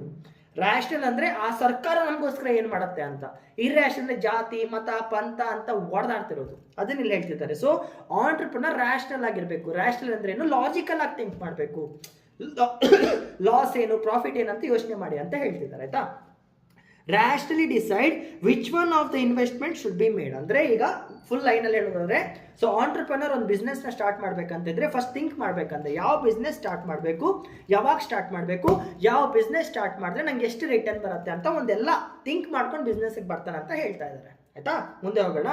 The ownership of physical capital is the outcome of the conscious decisions of the owner. ಇದೆಲ್ಲ ಬೇಕಾಗಿಲ್ಲ. The physical capital formation is mainly an economic and technical process. ಇದು ಬೇಕು. ಸೊ ಫಿಸಿಕಲ್ ಕ್ಯಾಪಿಟಲ್ ಏನಿದೆ ಇದು economic process ಅಂತ ಕರೀತಿದ್ದಾರೆ. ಯಾಕೆ, ನೀವಿಲ್ಲಿ ದುಡ್ಡನ್ನ ಖರ್ಚು ಮಾಡಿ ನೀವೇನೋ ನೆಲನ ಪರ್ಚೇಸ್ ಮಾಡ್ತಿದ್ದೀರಾ, ದುಡ್ಡನ್ನ ಖರ್ಚು ಮಾಡಿ ಯಾವುದೋ ಒಂದು ಕಂಪ್ನಿನ ಇನ್ವೆಸ್ಟ್ ಮಾಡ್ತಾ ಇದ್ದೀರಾ, ದುಡ್ಡನ್ನ ಖರ್ಚು ಮಾಡಿ ನೀವು ಪ್ರೊಡಕ್ಷನ್ನ ಜಾಸ್ತಿ ಮಾಡ್ತಿದ್ದೀರಾ. ನಿಮ್ಮ ಕಂಪನಿಯಲ್ಲಿ 10 ಕಾರ್ಗಳ ಉತ್ಪನ್ನ ಆಗ್ತಿದ್ರೆ ಇವಾಗ ನೀವು ಇನ್ನೊಂದು ಮಷೀನ್ ತಗೊಬಂದು 15 ಕಾರ್ಗಳ ಉತ್ಪನ್ನ ಮಾಡ್ತಿದ್ದೀರಾ. ಸೊ ಏನಾಗುತ್ತೆ, ನಿಮ್ಮ ಪ್ರಾಫಿಟ್ಸ್ ಬೆಳೀತಾ ಇದೆ. It's an economic perspective. ಆ ಕಾರಲ್ಲಿ ನೀವು ಆಟೋ ಡ್ರೈವರ್ ಫೀಚರ್ನ ಆಗ್ತಾ ಇದ್ದೀರಾ, ಡ್ರೈವರ್ ಇಲ್ಲದೆ ಓಡತ್ತೆ. ಟೆಸ್ಲಾ ಕಂಪ್ನಿ ತರ ನಿಮ್ದು ಕಸ್ಲಾ ಕಂಪ್ನಿ ಅಂತ ಇಟ್ಕೊಳ್ಳಿ. ಸೊ ಈ ಕಸ್ಲಾ ಕಂಪ್ನಿಗೆ ನಿಮಗೆ ಟೆಕ್ನಾಲಜಿ ಬೇಕಲ್ವಾ. ಸೊ ಏನಾಗ್ತಿದೆ, generally physical capital is giving you economic returns ಕೊಡುತ್ತೆ ನಿಮಗೆ, ಜೊತೆಗೆ ಟೆಕ್ನಾಲಜಿಕಲ್ ಪ್ರೊಸೆಸ್ ಕೂಡ ಹೌದು. ಬಿಕಾಸ್ ಟೆಕ್ನಿಕ್, ಹೊಸ ಟೆಕ್ನಿಕ್ಸ್ನ ನೀವು ಹೊಸ ಟೆಕ್ನಾಲಜಿನ ನೀವು ಇಂಪ್ಲಿಮೆಂಟ್ ಮಾಡ್ಕೊಳ್ತಾ ಬರ್ತೀರಾ ಅಂತ ಹೇಳ್ತಿದ್ದಾರೆ. ಆ ಸಬ್ಸ್ಟ್ಯಾನ್ಷಿಯಲ್ ಪಾರ್ಟ್, ಅದರ ಒಂದು ದೊಡ್ಡ ಭಾಗ ಅಂತ ಆಯ್ತಾ. The substantial part of human capital formation takes place in one's life when he or she is unable to decide whether it would be maximize his earnings. ನೋಡಿ, ಇವಾಗ ಅರ್ಥ ಮಾಡ್ಕೊಳ್ಳಿ. ಇವಾಗ ಅವರು ಫಿಸಿಕಲ್ ಕ್ಯಾಪಿಟಲ್ನ ಹ್ಯೂಮನ್ ಕ್ಯಾಪಿಟಲ್ ಬಗ್ಗೆ ಮಾತಾಡ್ತಾ ಇದ್ದಾರೆ. ಅಲೈನ್ ಮತ್ತೆ ಓಡ್ತೇನೆ. A substantial part of human capital formation takes place in one's life when he or she is unable to decide whether it would maximise our profit or earning. ಅಂದ್ರೆ ಏನ್ ಹೇಳ್ತಾ ಇದ್ದಾರೆ, human capital formation ಆಗಬೇಕಾದ್ರೆ ಒಬ್ಬ ವ್ಯಕ್ತಿಗೆ ನಿರ್ಧಾರ ಮಾಡಕ್ ಆಗಲ್ವಂತೆ. ಈ ನಿರ್ಧಾರದಿಂದ ನಾನು ಜೀವನದಲ್ಲಿ ಮುಂದೆ ಬರ್ತೀನ ಇಲ್ವಾ ಅಂತ ಯೋಚನೆ ಮಾಡೋಕೆ ಸ್ವಲ್ಪ ಪ್ರಾಬ್ಲಮ್ಸ್ ಆಗತ್ತಂತೆ. ನಿಜ. ಬಿಕಾಸ್ ನೋಡಿ, ನಮ್ಮಪ್ಪ ನನಗೆ ಎಂಜಿನಿಯರ್ ಮಾಡು ಅಂತ ಹೇಳಿದಾಗ ಜೀವನದಲ್ಲಿ ಎಂಜಿನಿಯರ್ ಏನು ಮಾಡ್ತಾನಂತ ಕೂಡ ನಂಗೆ ಗೊತ್ತಿರಲಿಲ್ಲ. ನನಗೆ ಆ ಟೈಮಲ್ಲಿ ಡಾಕ್ಟರ್ ಆಗಬೇಕಂತ ಆಸೆ ಇತ್ತು. ಡಾಕ್ಟರ್ ಆಗೋಣ, ಜನಾರ್ದನ ಸೇವೆ ಆಗಿರೋಣ, ಎಲ್ಲರಿಗೂ ಪುಕ್ಸಟ್ಟೆ ಉಚಿತ ಮೆಡಿಸಿನ್ ಕೊಡೋಣ ಅಂತ ಅಂದ್ಕೊಂಡಿದ್ದೆ. ಅಣ್ಣ ಆ ಟೈಮಲ್ಲಿ ಡೈವರ್ಟ್ ಆಗಿ ವಿದ್ಯಾಭ್ಯಾಸದ ಕಡೆಯಿಂದ ಫೋಕಸ್ ಕಳ್ಕೊಂಡು ಸರ್ವನಾಶ ಆದ. ನಮ್ಮ ತಂದೆ ಬಂದು ಎಂಜಿನಿಯರಿಂಗ್ ಮಾಡು ಅಂತ ಹೇಳಿದ್ರು. But I didn't know what is engineering. ನನ್ನ ಲೈಫಲ್ಲಿ 4 ವರ್ಷ ಹಾಕಿದ್ರೆ ಮುಂದೆ ನಾನು ಉದ್ಧಾರ ಆಗ್ತೀನ ಇಲ್ವಾ ಅಂತ ನಂಗೆ ಗೊತ್ತು ಕೂಡ ಇರಲಿಲ್ಲ. ಅರ್ಥ ಆಗ್ತದೆ. ಅದನ್ನೆಲ್ಲ ಹೇಳ್ತಿದ್ದಾರೆ, ಹ್ಯೂಮನ್ ಕ್ಯಾಪಿಟಲಲ್ಲಿ ಇನ್ವೆಸ್ಟ್ ಮಾಡಿದಾಗ ಅವರಿಗೆ ಮುಂದೆ ಅದರಿಂದ ರಿಟರ್ನ್ಸ್ ಬರುತ್ತೆ ಅಲ್ವೋ, ಗ್ಯಾರಂಟಿ ಇಲ್ಲ. There is no guarantee. ಯಾಕೆ, ನಮ್ಮಪ್ಪ ಪ್ರತಿ ವರ್ಷ ನನ್ನ ಮೇಲೆ 1.5 ಲಕ್ಷ ಖರ್ಚು ಮಾಡಿದ್ದಾನೆ, 4 ವರ್ಷ ಖರ್ಚು ಮಾಡಿದ್ದಾರೆ, ಒಟ್ಟು 6 ಲಕ್ಷ ಖರ್ಚು ಮಾಡಿದ್ದಾರೆ. ನನಗೆ ಕೆಲಸ ಸಿಗಲಿಲ್ಲ. ಸೊ ನಮ್ಮ ತಂದೆ ಹಾಕಿದ್ದ 6 ಲಕ್ಷ ವೇಸ್ಟ್ ತಾನೆ. ಅರ್ಥ ಆಗ್ತಿದೆಯಾ. ಫಿಸಿಕಲ್ ಕ್ಯಾಪಿಟಲ್ ಮೇಲೆ ಖರ್ಚು ಹಾಕಿದ್ರೆ ನಿಮಗೆ ರಿಟರ್ನ್ ಬಂದೇ ಬರುತ್ತೆ ಅನ್ನೋ ಗ್ಯಾರಂಟಿ. ಫಾರ್ ಎಕ್ಸಾಂಪಲ್, ನೀವು ಇವತ್ತು 30-40 ಸೈಟ್ ತಗೊಂಡ್ರಿ 6 ಲಕ್ಷ ಹಾಕಿ ಅನ್ಕೊಳ್ಳಿ. ಯಾವುದೋ ಒಂದು ಊರಲ್ಲಿ 6 ಲಕ್ಷ ಹಾಕಿ 30-40 ಸೈಟ್ ತಗೊಂಡ್ರಿ. ಮುಂದೆ ಅದೇ ಸೈಟ್ ನಿಮಗೆ 8 ಲಕ್ಷ ರಿಟರ್ನ್ ಕೊಡುತ್ತೆ. ಯಾಕೆ, ಬೆಲೆ ಬೆಳೆಯುತ್ತೆ, ನಿಮ್ಗೆ ರಿಟರ್ನ್ ಬಂದೇ ಬರುತ್ತೆ, ಗ್ಯಾರಂಟಿ ನಿಮಗೆ. ಇಲ್ಲಿ ದುಡ್ಡು ಹಾಕಿದ್ರೆ ರಿಟರ್ನ್ ಬರುತ್ತೆ ಅಂತ. ನಮ್ಮಪ್ಪ ನನ್ನ ಮೇಲೆ 6 ಲಕ್ಷ ಹಾಕಿದ್ರು, ಏನು ಬಂತು, ಚಿಪ್ಪು. ನಾನು ನಮ್ಮ ತಂದೆಗೆ ಒಂದು ಚೊಂಬು ಕೊಟ್ಟಿದ್ದೆ. ಸೊ ಏನಾಗುತ್ತೆ, ಫಿಸಿಕಲ್ ಕ್ಯಾಪಿಟಲ್ ಮೇಲೆ ಇನ್ವೆಸ್ಟ್ ಮಾಡಿದ್ರೆ ನಿಮಗೆ ರಿಟರ್ನ್ ಬಂದೇ ಬರುತ್ತಾ ಅಂತ ಒಂದು ಗ್ಯಾರಂಟಿ ಇರಲ್ಲ. ಇದಿದ್ದೇ ಇರುತ್ತೆ. ಅರ್ಥ ಆಗ್ತಿದೆ. ಬಿಕಾಸ್ ನೀವು ನೋಡಿ, ತುಂಬ ಜನ ಹುಡುಗರಿಗೆ ಒಳ್ಳೆ ಎಜುಕೇಷನ್ ಮಾಡಿರ್ತಾರೆ. 10th 99%, 12th 98%, ಎಂಜಿನಿಯರಿಂಗಲ್ಲಿ ಗೋಲ್ಡ್ ಮೆಡಲ್ ಎಲ್ಲ ಹೊಡೆದವ್ರು ನೋಡಿದೆ ನಾನು. ಅದಾದಮೇಲೆ ಒಂದು ಹುಡುಗಿ ಪ್ರೀತಿಯಲ್ಲಿ ಬೀಳ್ತಾರೆ. ನಿಜ, ಫ್ಯಾಕ್ಟ್ ಇದೆಲ್ಲ, ಆಬ್ಸಲ್ಯೂಟ್ ಫ್ಯಾಕ್ಟ್ ಇದು. ಹುಡುಗಿ ಪ್ರೀತಿಯಲ್ಲಿ ಬೀಳ್ತಾರೆ, ಅವಳ ಜೊತೆನೇ ಇರ್ತಾರೆ. ಅಕ್ಕ ಒಂದಿನ ಕೈ ಕೊಡ್ತಾಳೆ, ನಮ್ಮ ಹುಡುಗ ಬಾಯಿಗೆ ಬಾಟ್ಲ್ ಇಟ್ಕೊಳ್ತಾನೆ. ಬಾಟ್ಲ್ ಹಿಡಿಯೋದು ಕುಡಿಯೋದು ಸರ್ವನಾಶ ಆಗೋದು. ಸೊ ಅವ್ರ ತಂದೆ ತಾಯಿ ಚಿಕ್ಕ ವಯಸ್ಸಿನ ಅವ್ರ ಮೇಲೆ ಇನ್ವೆಸ್ಟ್ಮೆಂಟ್ ಮಾಡಿದ್ರು, ಕನಸುಗಳನ್ನ ಕಟ್ಕೊಂಡಿದ್ರು. ನಮ್ಮ ಮಗ ಚೆನ್ನಾಗಿ ಓದಿದ್ದಾನೆ, ಒಳ್ಳೆ ಕೆಲಸ ಸೇರ್ಕೊಳ್ತಾನೆ, ಕಾರ್ ತರ್ತಾನೆ, ಬೈಕ್ ತರ್ತಾನೆ, ಮನೆ ತರ್ತಾನೆ ಅಂತ ನಮ್ಮ ಹುಡುಗ ಏನ್ ತಂದ, ಬಾಟ್ಲ್ ತಂದ. ಸೊ ಏನಾಯ್ತು, ವೇಸ್ಟ್. ಆ ಹಾಕಿದಂಥ ದುಡ್ಡಿಂದ ನಮ್ಗೆ ಯಾವುದೇ ರೀತಿ ರಿಟರ್ನ್ ಬರಲಿಲ್ಲ. ಅರ್ಥ ಆಗ್ತಿದೆಯಾ? ಸೊ ಹ್ಯೂಮನ್ ಕ್ಯಾಪಿಟಲ್ ಮೇಲೆ ಇನ್ವೆಸ್ಟ್ಮೆಂಟ್ ಮಾಡೋದೇನಿದೆ, ಇಟ್ಸ್ ಅನ್ಪ್ರಿಡಿಕ್ಟೇಬಲ್. ಯಾವ ಹುತ್ತದಲ್ಲಿ ಯಾವ ಹಾವಿರುತ್ತೆ ಅಂತ ಯಾರಿಗೂ ಹೇಳಕ್ ಬರಲ್ಲ. ಒಬ್ಬ ವ್ಯಕ್ತಿ ಚೆನ್ನಾಗಿ ಓದ್ತಾ ಇರ್ಬೋದು, ಒಂದು ಲಕ್ಷ ದುಡಿತಾನೆ ಜೀವನದಲ್ಲಿ, ಸ್ಕಿಲ್ಸ್ ಇರುತ್ತೆ. ಒಬ್ಬ ವ್ಯಕ್ತಿ ಫಸ್ಟ್ ರ್ಯಾಂಕರ್ ಆಗಿರ್ಬೋದು, ಕೆಲಸನೇ ಸಿಗಲ್ಲ, ಹಂಗಾಗುತ್ತಿರುತ್ತೆ. ಸೊ ಏನು ಹೇಳ್ತಿದ್ದಾರೆ, enable to whether it would maximise is earnings. Human capital ಇಂದ ಲಾಭ ಬರುತ್ತೆ ಇಲ್ವಾ ಅನ್ನೋ ಗ್ಯಾರಂಟಿ ಇರಲ್ಲ. It's dependent on many things. ಕೆಲಸ ಸಿಗತ್ತೆ ಇಲ್ವಾ, ಕೆಲಸ ಸಿಗಿದ್ರೆ ಅಲ್ಲಿ ಶ್ಯೂರಿಟಿ ಇರುತ್ತಾ ಇಲ್ವಾ, ಅದೆಲ್ಲ ತುಂಬ ಪ್ರಾಬ್ಲಮ್ಸ್ ಇರುತ್ತೆ. ಆಯ್ತಾ? ಚಿಲ್ಡ್ರನ್, ಇಲ್ಲಿ ನೋಡಿ, ಚಿಲ್ಡ್ರನ್ ಅಂದರೆ ಮಕ್ಕಳು. Children are given different types of school education. ಇದು ಕೂಡ ಹೌದು. ಕೆಲವೊಂದು ಮಕ್ಕಳು ICSE ಸ್ಕೂಲಲ್ಲಿ ಕಲಿತಾರೆ, ಕೆಲವೊಂದು ಮಕ್ಕಳು CBSE ಸ್ಕೂಲಲ್ಲಿ ಕಲಿತಾರೆ, ಕೆಲವೊಂದು ಮಕ್ಕಳು ಸ್ಟೇಟ್ ಸಿಲೆಬಸ್ ಸ್ಕೂಲ್ಸಲ್ಲಿ ಕಲಿತಾರೆ, ಕೆಲವೊಂದು ಮಕ್ಕಳು ಗೌರ್ಮೆಂಟ್ ಸ್ಕೂಲ್ಸಲ್ಲಿ ಕಲಿತಾರೆ, ಕೆಲವೊಂದು ಮಕ್ಕಳು ಪ್ರೈವೇಟ್ ಸ್ಕೂಲ್ಸಲ್ಲಿ ಕಲಿತಾರೆ. ಎಲ್ಲ ಸ್ಕೂಲಲ್ಲಿ ತಮ್ಮದೇ ಆದಂಥ ಟೀಚರ್ಸ್ ಇರ್ತಾರೆ, ತಮ್ಮದೇ ಆದಂಥ ಸಿಲೆಬಸ್ ಇರುತ್ತೆ. ಒಂದೊಂದು ಮಕ್ಕಳಿಗೆ ಒಳ್ಳೊಳ್ಳೆ ಉತ್ತಮ ಶಿಕ್ಷಣ ಸಿಗುತ್ತೆ, ಕೆಲವೊಂದು ಕಡೆ ಸ್ಕೂಲ್ ಟೀಚರೇ ಬರಲ್ಲ ಅಂಥವ್ರು ಕೂಡ ಇರ್ತಾರೆ. ಸೊ ಏನಾಗ್ತಿದೆ ಅಲ್ಲಿ, ಪ್ರತಿಯೊಬ್ಬರು ಕೂಡ ಸ್ಕೂಲ್ಗೆ ಹೋದ್ರೂ ಕೂಡ ಎಲ್ಲರಿಗೂ ಒಂದೇ ಥರ ನಾಲೆಜ್ ಸಿಗಲ್ಲ. ಫಾರ್ ಎಕ್ಸಾಂಪಲ್, ಜೀವನದಲ್ಲಿ ನಾನು ಟೀಚರ್ಸ್ ಅಂತ ನೆನೆಸ್ಕೊಂಡಾಗ ನನ್ನ ತಲೆಗೆ ಒಬ್ಬರೇ ಬರೋದು, ಮಧುಕರ್ ಸರ್. ನನ್ನ ಕನ್ನಡ ಮೇಷ್ಟ್ರು ಸಖತ್ತಾಗಿ ಪಾಠ ಮಾಡಿದ್ದಾರೆ, ಜೀವನದ ಬಗ್ಗೆ ಏನೇನೋ ಕಲಿಸ್ಕೊಟ್ಟಿದ್ದಾರೆ. ಸೊ ಅವ್ರು ಕೆಳಗೆ ಕಲಿತಾಗ ನಾನು ಜೀವನದಲ್ಲಿ ಎಷ್ಟೋ ವಿಷಯಗಳನ್ನ ತಿಳ್ಕೊಂಡೆ. 8th 9th 10th ಅಲ್ಲಿ ಸಿಕ್ಕಾಪಟ್ಟೆ ನ್ಯೂ ಇಂಗ್ಲಿಷ್ ಸ್ಕೂಲಲ್ಲಿ ಕಲಿತಿರ್ಬೇಕಾದ್ರೆ 1 ಅವರ್ದಲ್ಲಿ ಅವರ ನಾನು ತುಂಬ ವಿಷಯಗಳನ್ನ ತಿಳ್ಕೊಂಡೆ. ಸೊಸೈಟಿ ಬಗ್ಗೆ ತಿಳ್ಕೊಂಡೆ, ಸಮಾಜದ ಬಗ್ಗೆ ತಿಳ್ಕೊಂಡೆ, ಫ್ಯೂಚರಲ್ಲಿ ಹೆಂಗಿರ್ತೇನೆ ನಾನು ಅಂತ ಕೂಡ ತಿಳ್ಕೊಂಡೆ. ಇನ್ನು ಕೆಲವೊಂದು ಟೀಚರ್ಸ್ ಕ್ಲಾಸಲ್ಲಿ ನಾನು ನಿದ್ದೆ ಮಾಡಿದ್ದೀನಿ. ಏನು ಹೇಳ್ತಾರೆ ಅವ್ರಿಗೂ ಅರ್ಥ ಆಗಲ್ಲ, ನನಗೂ ಅರ್ಥ ಆಗಲ್ಲ ಅಂತ. ಸೊ ಏನಾಗುತ್ತೆ, ಕನ್ನಡ ಮೇಷ್ಟ್ರು ನನಗೆ ಪಾಠ ಮಾಡಬೇಕಾದ್ರೆ ನನಗೆ ಒಳ್ಳೊಳ್ಳೆ ವಿಷಯಗಳ ಅರಿವಿತ್ತು. ಬೇರೆ ಟೀಚರ್ಸ್ ಪಾಠ ಮಾಡಬೇಕಾದ್ರೆ ನಾನು ಮಲ್ಕೊಂಡಿದ್ದೆ. ಸೊ ಏನಾಗ್ತಿದೆ ಇಲ್ಲಿ, ನನಗೆ ಕೆಲವೊಂದು ಸಬ್ಜೆಕ್ಟಲ್ಲಿ ಒಳ್ಳೆ ಟೀಚರ್ಸ್ ಇದ್ದಾರೆ, ಕೆಲವೊಂದು ಸಬ್ಜೆಕ್ಟಲ್ಲಿ ಸರಿಯಾಗಿಲ್ಲ. ಅದೇ ನೀವು ಟಾಪ್ ಸ್ಕೂಲ್ಸ್ನ ಕನ್ಸಿಡರ್ ಮಾಡಿ, ಆಳ್ವ, ಸಂತಾಕ್ ಸ್ಕೂಲ್ಸ್ ಎಲ್ಲ ಕನ್ಸಿಡರ್ ಮಾಡ್ಕೊಂಡಾಗ ಟಾಪ್ ಫ್ಯಾಕಲ್ಟೀಸ್ ಇರ್ತಾರೆ, ದಿ ಬೆಸ್ಟ್ ಫ್ಯಾಕಲ್ಟೀಸ್ ಇರ್ತಾರೆ. ಅವಾಗ ಏನಾಗುತ್ತೆ, ಅವ್ರ ನಾಲೆಜ್ ತುಂಬ ಬೆಳೆಯುತ್ತೆ. ಸೊ ಮಕ್ಕಳು ಬೆಳೆಯುವಂಥ ಎನ್ವಿರಾನ್ಮೆಂಟ್ನ ಇಟ್ಕೊಂಡು ಕೂಡ ಕ್ಯಾಪಿಟಲ್ ಚೇಂಜ್ ಆಗುತ್ತೆ. ಒಬ್ಬ ಮಗು IITಯಲ್ಲಿ ಓದ್ತಾ ಇದ್ದಾನೆ, ಇನ್ನೊಂದು ಮಗು ಚಿಕ್ಕ ಯಾವುದೋ ಇಂಜಿನಿಯರಿಂಗ್ ಸ್ಕೂಲಲ್ಲಿ ಓದ್ತಾ ಇದ್ದಾನೆ. IITಯಲ್ಲಿ ಇಂಡಿಯಾಸ್ ಬೆಸ್ಟ್ ಫ್ಯಾಕಲ್ಟೀಸ್ ಇದ್ದಾರೆ, ಲಕ್ಷ ಕೋಟಿ ಇನ್ವೆಸ್ಟ್ಮೆಂಟ್ ಬರುತ್ತೆ ಗವರ್ನಮೆಂಟ್ ಇಂದ, ಒಳ್ಳೊಳ್ಳೆ ಕಂಪ್ನೀಸ್ ಬರುತ್ತೆ. ಸೊ ಏನಾಗುತ್ತೆ, ಅವನಿಗೆ ಜಾಬ್ ಒಳ್ಳೆ ಕಡೆ ಆಗ್ಬೋದು. ಈ ಚಿಕ್ಕ ಕಾಲೇಜಲ್ಲಿ ಓದ್ತಿರೋನಿಗೆ ಟೀಚರ್ಸೇ ಇಲ್ಲ ಸರಿಯಾಗಿ, ಅವ್ರಿಗೆ ಏನು ಬರಲ್ಲ, ಅವ್ರಿಗೂ ಏನು ಬರಲ್ಲ, ಇವನಿಗೂ ಏನು ಬರಲ್ಲ, ಕಂಪ್ನೀಸ್ ಬರ್ತಿಲ್ಲ, ಕೆಲಸ ಆಗ್ತಿಲ್ಲ. ಸೊ ಏನಾಗುತ್ತೆ, generally children are educated in different schools. So ಅವ್ರು ಬೆಳೆಯುವಂಥ ಜಾಗ ಆ ಮಗು ಮೇಲೆ ಪರಿಣಾಮ ಬಿದ್ದೇ ಬೀರುತ್ತೆ ಅಲ್ವಾ. And health care facilities by there parents and society. ಇದೇನಿದು, ಈಗ ಫಾರ್ ಎಕ್ಸಾಂಪಲ್, ಆ ಗರ್ಭ ಶ್ರೀಮಂತನ ಹೊಟ್ಟೆಯಲ್ಲಿ ನೀವು ಹುಟ್ಟುತ್ತೀರಾ, ನಿಮಗೆ ಕ್ಯಾನ್ಸರೇ ಬರುತ್ತೆ, ಒಳ್ಳೆ ಗುಣಮಟ್ಟದ ಟ್ರೀಟ್ಮೆಂಟಿಂದ ನಿಮ್ಮನ್ನು ಆ ತಂದೆ ಉಳಿಸ್ಕೊಳ್ತಾನೆ. ಕೋಟ್ಯಾಧಿಪತಿ, ಕ್ಯಾನ್ಸರ್ ಬಂದರೂ ಕೂಡ ಲೆಕ್ಕಕ್ಕಿಲ್ಲ, ಅಮೆರಿಕಕ್ಕೆ ಕರ್ಕೊಂಡೋದ್ರು, ಒಳ್ಳೆ ಮೆಡಿಸಿನ್ ಕೊಟ್ಟರು, ಉಳಿಸ್ಕೊಂಡ್ರು. ಇನ್ನೊಂದು ಕಡೆ ಬಡ ಕುಟುಂಬ, ತಿನ್ನಕ್ಕೂ ಒದ್ದಾಡುವಂಥ ಫ್ಯಾಮಿಲಿಯಲ್ಲಿ ಒಂದು ಚಿಕ್ಕ ಮಗುಗೆ ಜ್ವರ ಬಂದಿದೆ ಅಂತ ಇಟ್ಕೊಳ್ಳಿ. ಎಕ್ಸಾಂಪಲ್, ಜ್ವರ ಬಂದಿದೆ, ತಂದೆ 2 ದಿನದಲ್ಲಿ ಕಮ್ಮಿ ಆಗತ್ತೆ ಅಂತ ನಾಟಿ ಔಷಧ ಕೊಡಿಸಿದ್ರು, ಹುಷಾರಾಗಲಿಲ್ಲ. ಆ ಮಗುಗೆ ಜ್ವರ ಬೆಳೀತಿದೆ 97, 98, 99, 110, 110, 104, 105 ಡಿಗ್ರಿ ಬೆಳೀತು. ಸೊ ಇವಾಗ ಏನಾಗ್ತಿದೆ, ತಂದೆ ಆ ಮಗುನ ಅಲ್ಲಿಂದ ಕರ್ಕೊಂಡು ಸಿಟಿಗೆ ಕರ್ಕೊಂಡು ಹೋಗಬೇಕು. ಆ ಹಳ್ಳಿಯಲ್ಲಿರುವಂಥ ಡಾಕ್ಟರ್, ಇಲ್ಲ ಆಗಲ್ಲಪ್ಪ, ನೀವು ಸಿಟಿಗೆ ಕರ್ಕೊಂಡು ಹೋಗಬೇಕು, ನೀವು ಅವಾಗಲೇ ಬರಬೇಕಿತ್ತು ಅಂತ ಹೇಳ್ತಾರೆ.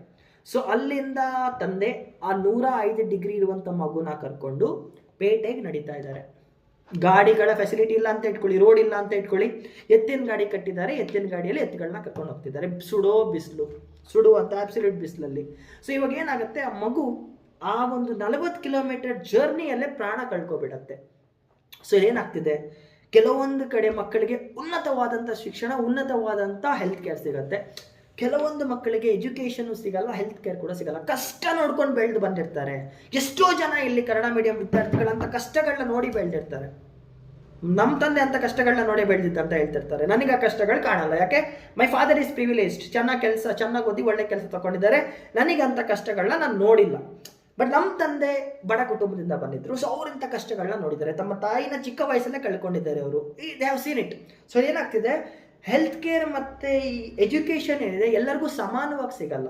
ಆ್ಯಂಡ್ UPSC ಎಕ್ಸಾಮಲ್ಲಿ IITs, NITs, IIMs, ಯಾವುದೋ ಒಂದು ಟಾಪ್ ಯೂನಿವರ್ಸಿಟಿಯಲ್ಲಿ ಟಾಪ್ ಕ್ಲಾಸ್ ICSE ಸ್ಕೂಲಲ್ಲಿ ಕಲಿತು ಬರುವಂಥ ವಿದ್ಯಾರ್ಥಿಗೂ ಕನ್ನಡ ಮಾಧ್ಯಮದ ವಿದ್ಯಾರ್ಥಿಗೂ ಕೂಡ ಸಮಾನವಾದಂಥ ಪರೀಕ್ಷೆ ಇರುತ್ತೆ. ಸೊ ಜನರಲಿ ಪ್ರಿವಿಲೇಜ್ ಯಾರಿಗೆ ಸಿಗುತ್ತೆ, ಇಂಗ್ಲೀಷ್ ಮೀಡಿಯಂ ಸ್ಟೂಡೆಂಟ್ಸ್ಗೆ ಸಿಗುತ್ತೆ. CSAT ಅಲ್ಲಿ most of the questions are in English based ಅಲ್ವಾ. ಸೊ ಏನಾಗ್ತಿದೆ, there is partiality, there is some level of partiality. Kannada medium ವಿದ್ಯಾರ್ಥಿ UPSC ಕ್ಲಿಯರ್ ಮಾಡ್ತಾರೆ, ಇಂಗ್ಲೀಷ್ ಮೀಡಿಯಂ ವಿದ್ಯಾರ್ಥಿ ಕೂಡ UPSC ಕ್ಲಿಯರ್ ಮಾಡ್ತಾರೆ.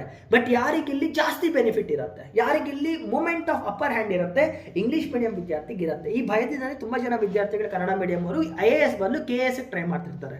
ಬೇಡಪ್ಪ IAS ನಮ್ಮ ಕೈಯಲ್ಲಿ ಆಗಲ್ಲ ಅಂತ. ಯಾಕೆ? ಆ ಮಕ್ಕಳಿಗೆ ಅಂತ ಮಿನಿಮಮ್ ಫೆಸಿಲಿಟಿ ಸಿಕ್ಕಿರಲ್ಲ ಅನ್ನೋ ಕಾರಣಕ್ಕೆ ಗವರ್ನಮೆಂಟ್ ಯಾಕೆ ಇಂಗ್ಲೀಷ್ ಮೀಡಿಯಂ ಸ್ಕೂಲ್ಸ್ನ ರನ್ ಮಾಡಬಾರ್ದು ಅಂತ ಎಷ್ಟೋ ಜನ ಪೇರೆಂಟ್ಸ್ ಕೇಳ್ಕೊಳ್ತಿರ್ತಾರೆ. ಯಾಕೆ?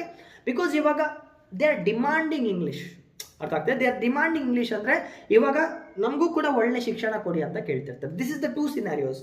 ಒಂದು ಕಡೆ ಟಾಪ್ ಕ್ಲಾಸಲ್ಲಿ ಬೆಳೆಯುವಂಥ ಫ್ಯಾಮಿಲೀಸ್, ಇನ್ನೊಂದು ಕಡೆ ಏನೂ ಇಲ್ದಿರುವಂಥ ಬಡ ಕುಟುಂಬ. ಯಾವಾಗ ಇವರಿಬ್ಬರು ಈಕ್ವಲಿ ಫೈಟ್ ಮಾಡ್ತಾರೋ ಇಟ್ ಈಸ್ ಮೂಮೆಂಟ್ ಆಫ್ ಅನ್ಫೇರ್ನೆಸ್ ಅಲ್ವಾ? ಇವಾಗಲೂ ಕೂಡ ಹೇಳ್ಬಾರ್ದು ಅಂತ ಹೇಳ್ತಾ ಇದ್ದೇನೆ, ಇವಾಗಲೂ ಕೂಡ ಜಾತಿ ಮತ ಅಂತ ನಾವು ಹೊಡ್ಕೊಳ್ತೇವೆ. ಇವಾಗಲೂ ಕೂಡ ಕೀಳು ಜಾತಿ ಮೇಲ್ ಜಾತಿ ಅಂತ ಡಿವಿಷನ್ಸ್ ಇದೆ. ನೀವು ನಮ್ಮ ಊರಿಗೆ ಬಂದರೆ ನೀವು ನೋಡ್ತೀರಾ ಕೆಲವೊಂದು ಜಾತಿನ ಊರು ಹೊರಗೆ ಇಟ್ಟಿದ್ದಾರೆ. ಇವಾಗಲೂ ಕೂಡ ಸೋಷಿಯಲ್ ಇವಿಲ್ಸ್ ಇದೆ. ಅವ್ರ ಮಕ್ಕಳನ್ನ ಸ್ಕೂಲ್ಗೆ ಹೋಗಕ್ಕೆ ಬಿಡಲ್ಲ, ಬೆಳೆಯಕ್ಕೆ ಬಿಡಲ್ಲ. You could have seen it. If you take the example of Karnataka education in ನಾವು top, you take the example of Bihar. ಯಾಕೆ? ಇಬ್ಬರು ಕೂಡ ಭಾರತದಲ್ಲೇ ಇದ್ದೇವೆ, ಇಬ್ಬರಿಗೂ ಕೂಡ ಒಂದೇ ಸಲ ಸ್ವಾತಂತ್ರ್ಯ ಬಂದಿತ್ತು. ಯಾಕೆ ಈ ಬಿಹಾರ್ ಉತ್ತರ ಪ್ರದೇಶದಲ್ಲಿ ಇನ್ನೂ ಕೂಡ ಜನ ಬ್ಯಾಕ್ವರ್ಡ್ ಆಗಿದ್ದಾರೆ? ಯಾಕೆ ಕರ್ನಾಟಕ, ತಮಿಳುನಾಡು, ಕೇರಳ, ಆಂಧ್ರ ಪ್ರದೇಶದಲ್ಲಿ ಮಕ್ಕಳು ಮೇಲಿದ್ದಾರೆ? ಬಿಕಾಸ್ ಆ ಏರಿಯಾದಲ್ಲಿ ಸಿಗುವಂಥ ಫೆಸಿಲಿಟೀಸ್. ಅರ್ಥ ಆಗ್ತದೆಯಾ? The facilities matters. ನಮ್ಮಲ್ಲಿ ಮಗು ಹುಟ್ಟಿದಾಗ ಅವ್ನು ಈ ಜಾತಿ ಆ ಜಾತಿ ಅಂತ ಜನರಿಗೆ ನಾವು ಭೇದ ಭಾವ ಮಾಡಲ್ಲ. ಬಟ್ ನಾರ್ತ್ ಇಂಡಿಯಾಗೆ ಹೋಗಿ ನೀವು ಬೈ ಚಾನ್ಸ್ IAS ಆಫೀಸರ್ ಆದ್ರಿ ಅಂತ ಇಟ್ಕೊಳ್ಳಿ, ಜನಕ್ಕಿಂತ ನೀವು ಜಾತಿನ ಹ್ಯಾಂಡಲ್ ಮಾಡಬೇಕಾಗತ್ತೆ. It is a social evil. ಇವಾಗಲೂ ಕೂಡ ಡೌರಿ ಇದೆ, ಇವಾಗಲೂ ಕೂಡ ಫೀಮೇಲ್ ಇನ್ಫೆಂಟಿಸೈಡ್, ಚಿಕ್ಕ ಮಕ್ಕಳನ್ನ ಇವಾಗಲೂ ಕೂಡ ಸಾಯಿಸ್ಬಿಡ್ತಾರೆ. ಹೆಣ್ಣು ಮಕ್ಕಳಾದರೆ ಅಂತೂ ನೀರಿಗೆ ಹಾಕಿ ಸಾಯಿಸೋದನ್ನ ನೋಡಿದ್ದಾನೆ, ಗರ್ಭದಲ್ಲಿ ಸಾಯಿಸೋದನ್ನ ಕೂಡ ನೀವು ನೋಡ್ತೀರಾ. These are all social evils. ಇದೆಲ್ಲ ಯಾಕೆ? ಅಲ್ಲಿ ಸರಿಯಾದಂಥ ಹೆಲ್ತ್ ಕೇರ್ ಫೆಸಿಲಿಟೀಸ್ ಇಲ್ಲ. ಯಾರಪ್ಪ ಇದು? ಅಲ್ಲಿ ಸರಿಯಾದಂಥ ಹೆಲ್ತ್ ಕೇರ್ ಫೆಸಿಲಿಟೀಸ್ ಇರಲ್ಲ. ಅರ್ಥ ಆಗ್ತದೆ? That is what they are showing.